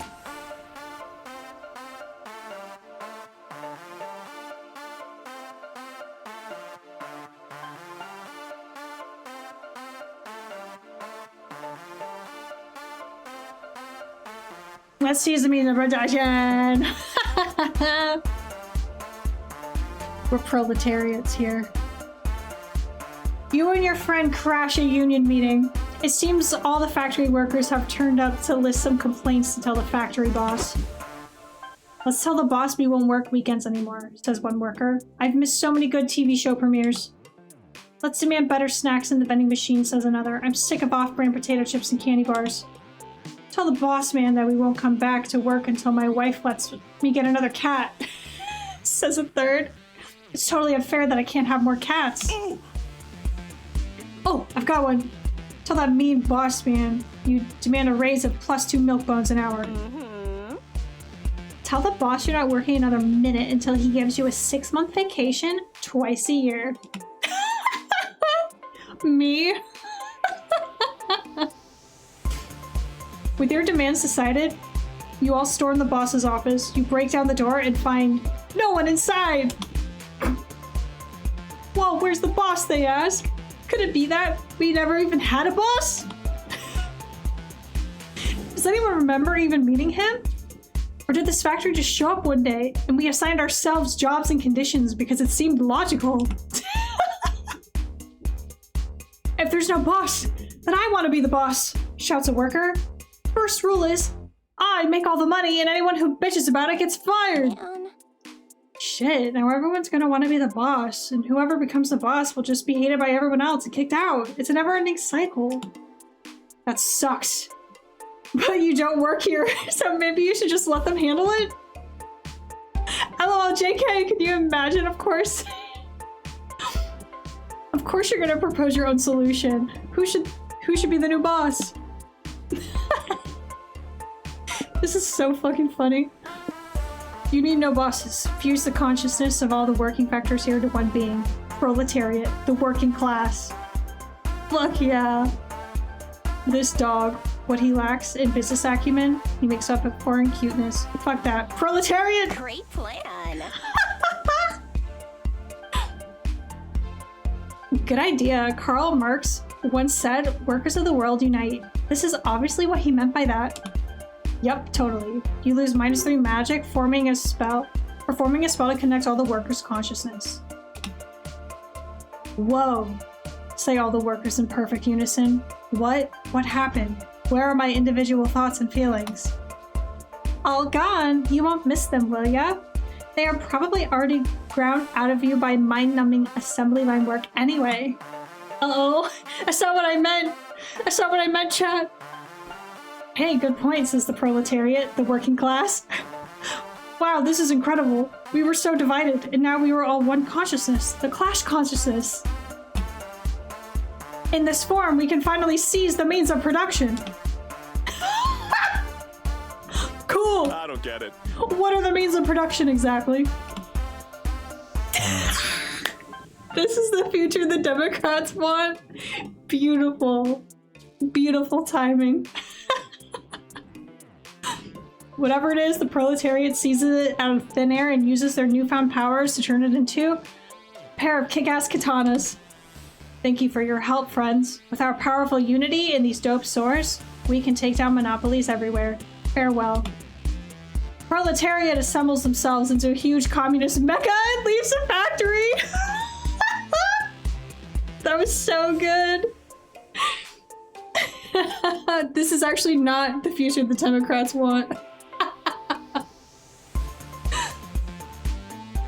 This is New York under Zoran Mamdani.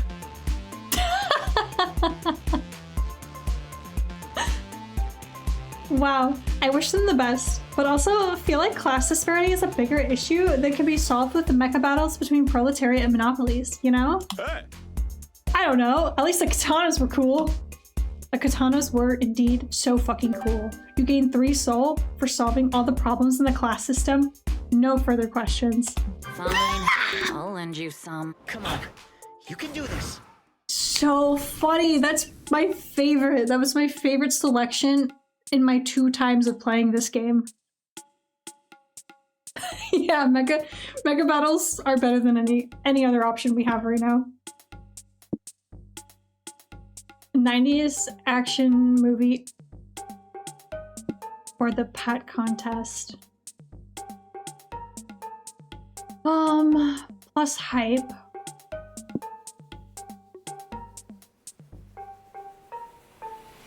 I've already done this one, so let's do pet contest. I mean, it's pretty hype, but let's do pet contest.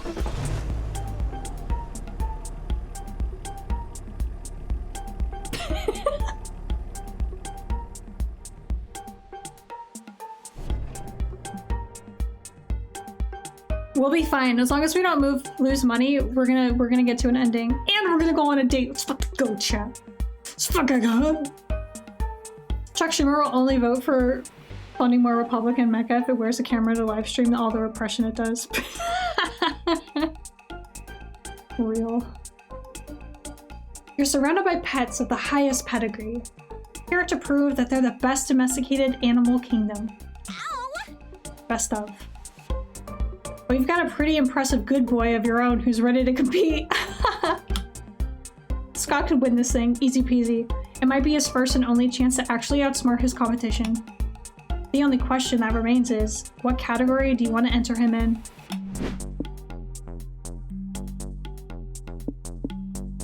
Obstacle course is a lot of stamina. Like, we're gonna lose 3 stamina for sure. Talents? There's a chance we could gain money from this. I'm not rushing it, we'll be fine. I'm not here to risk anything right now. Let's do this. You enter Scott into the pet contest. He's very excited about Let's it. do it! This will be fun. I just need to transform first. Polly, will you still got that picture of the full moon? Oh, I've got the full moon all right. Peep these cheeks. Polly moons you all with her bare butt. Ow!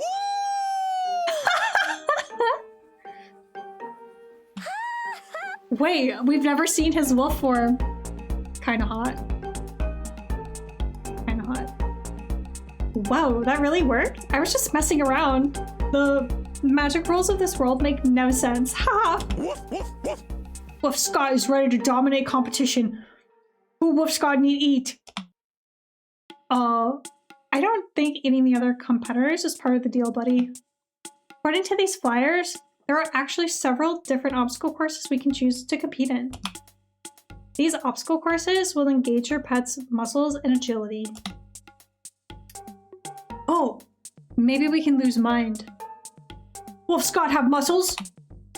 Along with wit, grit, charisma, bureaucratic expertise, and an ironclad moral code and full understanding of life and death. Are those other muscles? Never mind.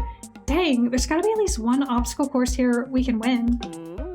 And if not, at least one that'll be very entertaining to lose. Emmy, which obstacle course should we enter? Trolley course. Your pet will be thrown into impossible moral conundrums. Mind. We have plenty of mind to spare, chat. Social climbing. Overcome social obstacles to be accepted. Sounds like money. Bureaucratic. No. Moral conundrums? Wait, no. That might be soul. Fuck. Be ready to get stressed from jumping through several bureaucratic hoops. This one. Oh, I think that was a trick. Oh, we would have lost some soul. Permit? Permit for what? We don't have time to answer questions. Look at the line for the consulate office. We'd better grab a number or we'll be here all night. Ha, yes. I have mind to lose.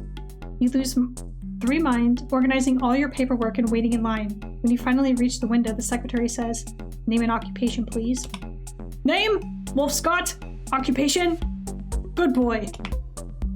You have a good boy work permit?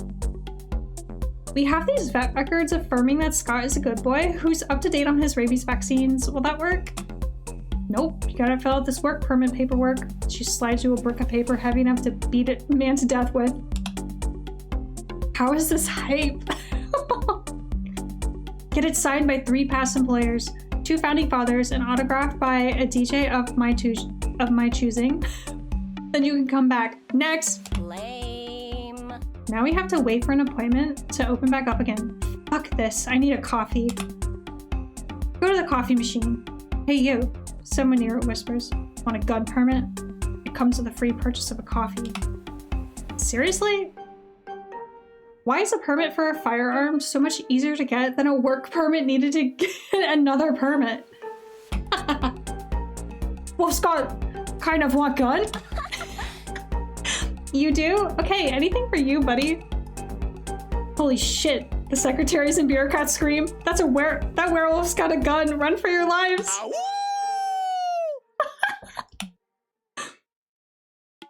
It takes all day to get the gun back from Scott. At least you won the obstacle course and earned +3 hype. No questions allowed. Let's do this. Oh, we're about to be done. Let's get money. Let's get. Oh, who wants to be a millionaire? Yeah, we're gonna go here. Oh, this is it. It's gonna be the winning one.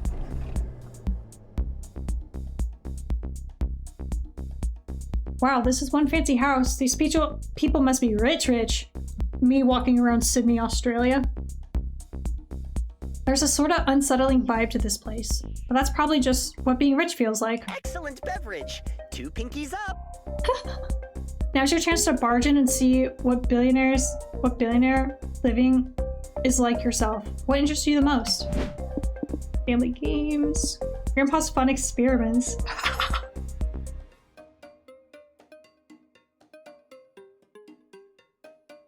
Whatever it is, it can't kill me. You and your friends ring the manor doorbell, and a wealthy woman dressed in furs answers. Oh, hello, she says. Are you here to look after Grandpa? Huh? Oh, we're not trained to care for old people, really. I don't care. He's driving me nuts. I'll give you 3 money to look after him. Follow me. Okay. You're taken to a dark, shadowy basement where you find an old man using a circular saw. Oh, visitors. Oh, man, I'm covering his face. He looks cool. Covering his face, he looks cool. He's got a Gorgon beard.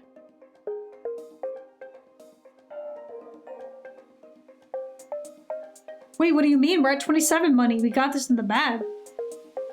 Splash Kaboom 3. Nice to meet you, Gramps. You sure have a lot of old Splash Kaboom games lying around down here. Oh, I have much more than just that game. I'm the biggest Splash Kaboom fan in the world. Let me show you some of my work. This man is just me with Donkey Kong at 65 years old.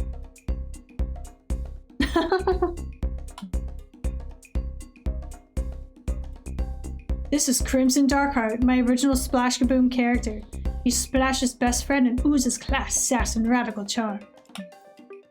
I see. This design is certainly, creative. Yes, isn't Crimson amazing? He's just the sort of guy you'd like to know in real life. Don't you think? Maybe someday. Hee. And this is Crimson's loyal steed, Excelsior Ghostwolf. All the best OCs have minor OCs attached to them to build lore. Huh? This is a really weird looking horse. You know, you kids are remarkably similar to Excelsior. Almost as if you're 2 halves in this whole body. As if God put you in my lab so that I may stitch you together and make my incredible steed a reality. Pump the brakes, Gramps. Loving your OCs is one thing, but doing amateur surgery to bring your OCs to life is a step too far. Shush, don't worry. It'll all be over soon. Stay here, I'm gonna get my forceps. Polly, I have a question. Psst, Polly, is it just me, or is it starting to get weird? No shit, it's getting weird. Grandpa wants to stitch us together into a cursed OC chimera. I love you guys, but I'm not spending the rest of my life sewn to Scott's butt. We need to escape. We'll need a distraction. Tell Grandpa to explain in great detail the good old days of Splash's early seasons. We'll probably lose hype, that's fine. Do your best to teach him how to use the internet. That's where Splash lives. We might lose mine. Doesn't matter. Yeah, that'll probably work. Hey, Grandpa! Can you tell me in 5 minutes or less why you like Splash so much? Oh, I couldn't possibly fit my glorious evaluation of Splash Kaboom in those time constraints, but I'll try. I loved Splash since I was a baby boy. Splash and his friends felt like my friends, and making the characters in their world was my ultimate fantasy escape. Sadly, the franchise took a nosedive in the 80s when the creator killed off Toots. The best character. Fans were so incensed. We trampled that fucker in the streets. Yes, I was there. I held the bastard's head down while a man in full Toots cosplay slit his throat. Ah, the memories. But since then, they have been pushing a stupid agenda with Splash, like friendship is magic and you shouldn't be head creators because you disagree with their ideas. Ugh. Back in my day, Splash didn't shove any of that PC crap in your face. The comics were bloody, the characters were sexy, and it was a dream. The new writers aren't brave enough to do Splash right now, the way I would do it. I say, give Splash Kaboom's tits back. Okay, I've heard enough of this explanation. I'm losing -3 hype by the second. Scott, now! Scott hits Grandpa across the head with the chair, knocking him unconscious. You all run for the exit. Rose, this isn't the way out. I think it's a dungeon or something. In the shadowy corner of the room, a bleeding, shambling, stitched-together creature trudges towards you. Help! Me! Help! Ah! What in Kentucky Fried Fuck is that? You guys gotta go fast. The exit's up the stairs. Hurry! Before you end up like me! Never have you ever fled a room so fast. Time to repress this whole traumatic experience for your own sanity. Yay, road trip. I've got some cash to spare. Just don't ask where it came from. At the end of this round, we will unlock the final destination. Regular gas station. Secluded. Sounds fun. I could probably try rich people drugs.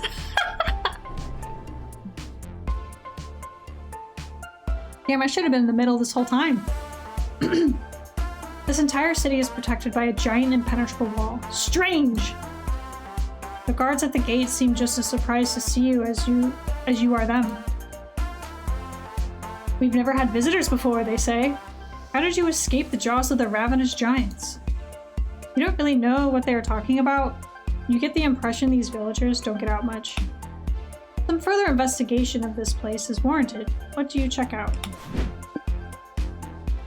The church. The elders. Oh, we can't lose any soul. Fuck that. Elders, hype. Let's do it. We find the Capitol building and walk inside. Looks like the village elders are in the middle of a meeting. Howdy. Howdy, neighbors. I'm Scott. My friends and I are from the outside world. But don't worry, we come in peace. What? The elders cry? But how can this be? The giants killed all the outsiders and destroyed all civilization outside our walls. Nope. We're living proof that that didn't happen. If you'll pardon the expression. No, it is true. The giants are out here. Look! Here they are! To come to attack us now. Oh my god, these poor people. And it's Attack on Titan. You look over at the wall to see a cardboard cutout of a giant with a pre-recorded roaring sound playing on loop. How stupid do you think we are? Help! It's the giants! Run for your lives! Scott? No! Not now, Scott! No, the giants are. They're totally... Oh, fuck it, fine. You caught us. The giants are all an elaborate lie. You see, decades ago, when we were young rascals, we conceived the best prank we could pull on the entire village. We made some scary cardboard cutouts and convinced everyone that we were under attack by ravenous giants. Now we've been perpetuating the prank for decades, forever committed to the bit. For you see, we are the Prank Masters with a Z. What? What? But we're Prank Masters with a Z. You are? How did you young outsiders make up the Prank Masters mantle? We made it up because pranks kick ass, duh. Now that I think about it, Polly, didn't we get the idea for the name Prank Masters when we found those old papers full of cool prank ideas? Oh, yeah, I forgot all about that. But I was pretty drunk at the time, and also now. You must have found the Prank Master scrolls, says the elders. We found them too, many years ago. The legacy of the Prank Masters. Wow, 2 generations of Prank Masters brought together by total chaotic coincidence. You know what this means, right? We need to combine the Prank Masters chapters and brainstorm an even cooler prank to play on this village. Prank Masters for life! You're right. This could be the most important prank we've ever pulled. What should we do? The giants have been defeated. They've been turned into cardboards by God. But who's this bowl of lettuce? Abide by the lettuce god's will or become cardboard. Tell everyone time has changed forever, and it's now 1 hour ahead for no good reason. This will keep happening at least twice a year. We all must get used to it.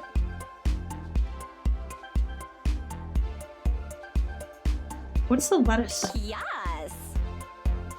Yes! Fake religion pranks are so funny. Everyone's all, no, how could you shatter my worldview? Such a classic.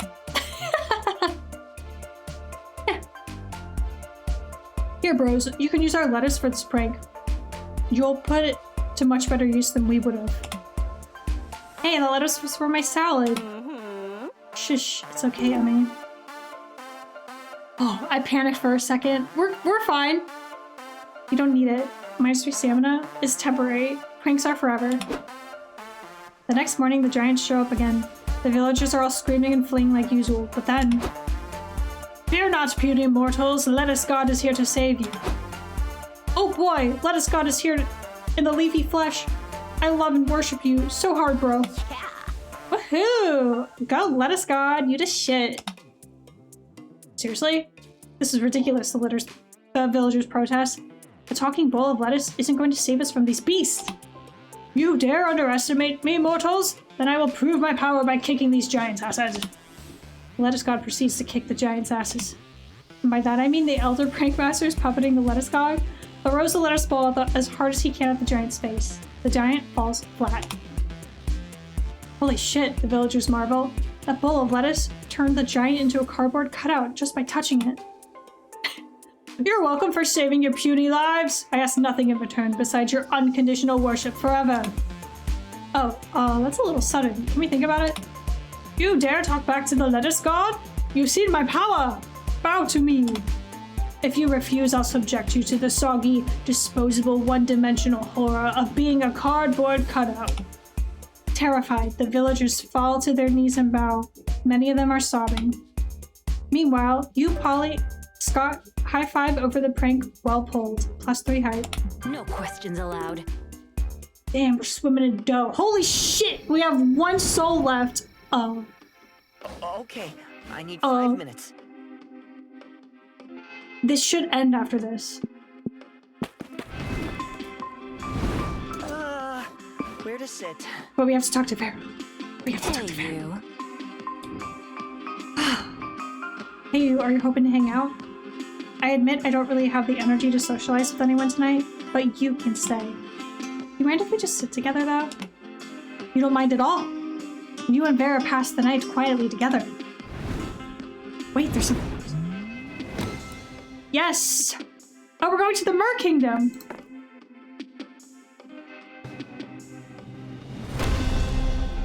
Yes, my queen. Whatever you want.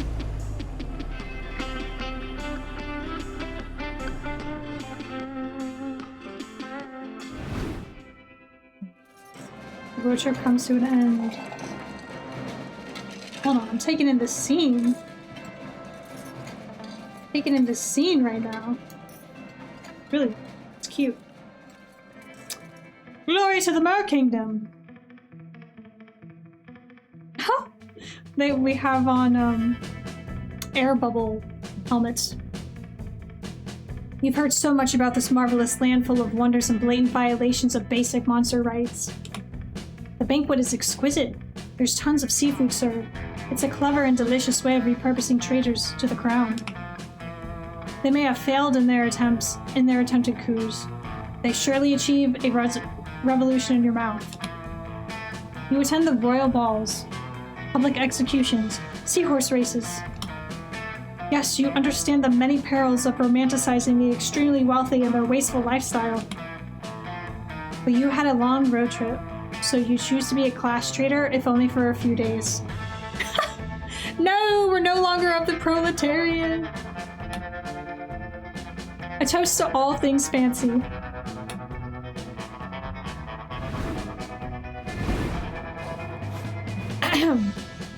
Yay, the Merkingdom. you'll have so much fun. Or you would have so much fun. If your friends hadn't accidentally forgotten you at the last stop? How did I not see this coming? What? What? Now we're on our own?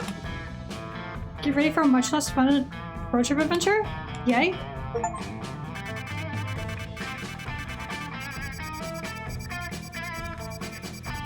Oh my god, I just got an achievement that said, who knew you can lose? Who knew you could play by yourself and still lose? What the fuck? How did I still lose? What?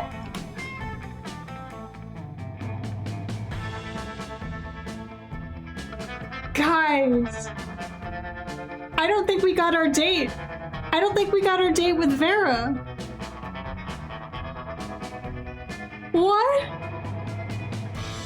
Maybe it was because we were low on stamina. Maybe there's like a secret... Maybe there's a secret criteria where you can't have less than 5 or some shit. Yeah, nothing bad should happen. I had money. I thought I had... What? Just like that, the road trip came to an end. It was full to the brim with danger, fun, and utter nonsense. It was everything we could have expected from a trip with Polly and Scott, and then some. We not only survived the whole thing, but we conquered it and came out different people. It all turned out to be a pilgrimage into self-discovery, rite of passage, quest for growth. That is to say, a fucking good road trip. As we were heading back home, I thought about how all of this was just one of the first stops in a much bigger journey that was only just the beginning.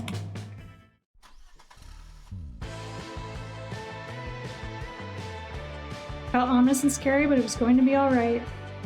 Because we were young and unafraid, and we were ready to start.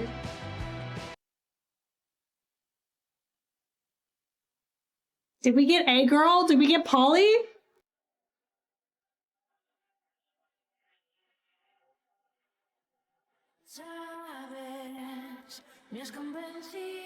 This is a really cute credit.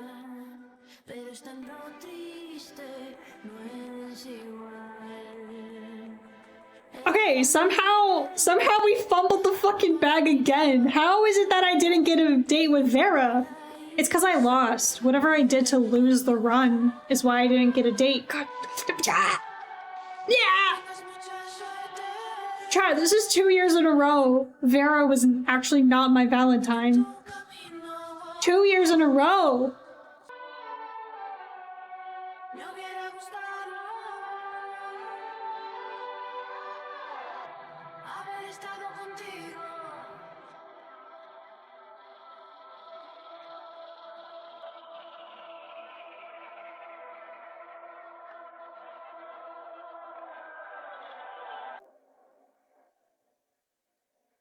Who is this? Who is this person? They got a date with Vera. Yeah, we're gonna have to try again in 2027, I guess.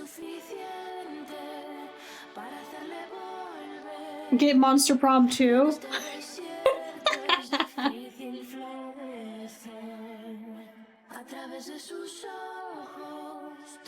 It's supposed to be about the friends we made along the way, but no, chat.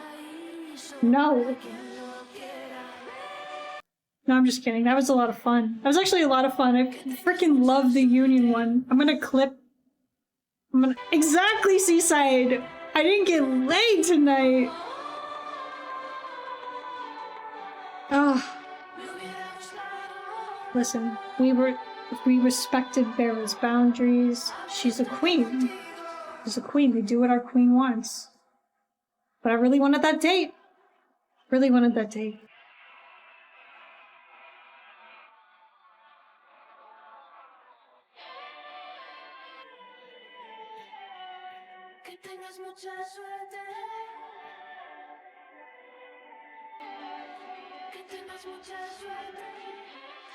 This is so cute, though. It makes me feel like I have these monster friendships.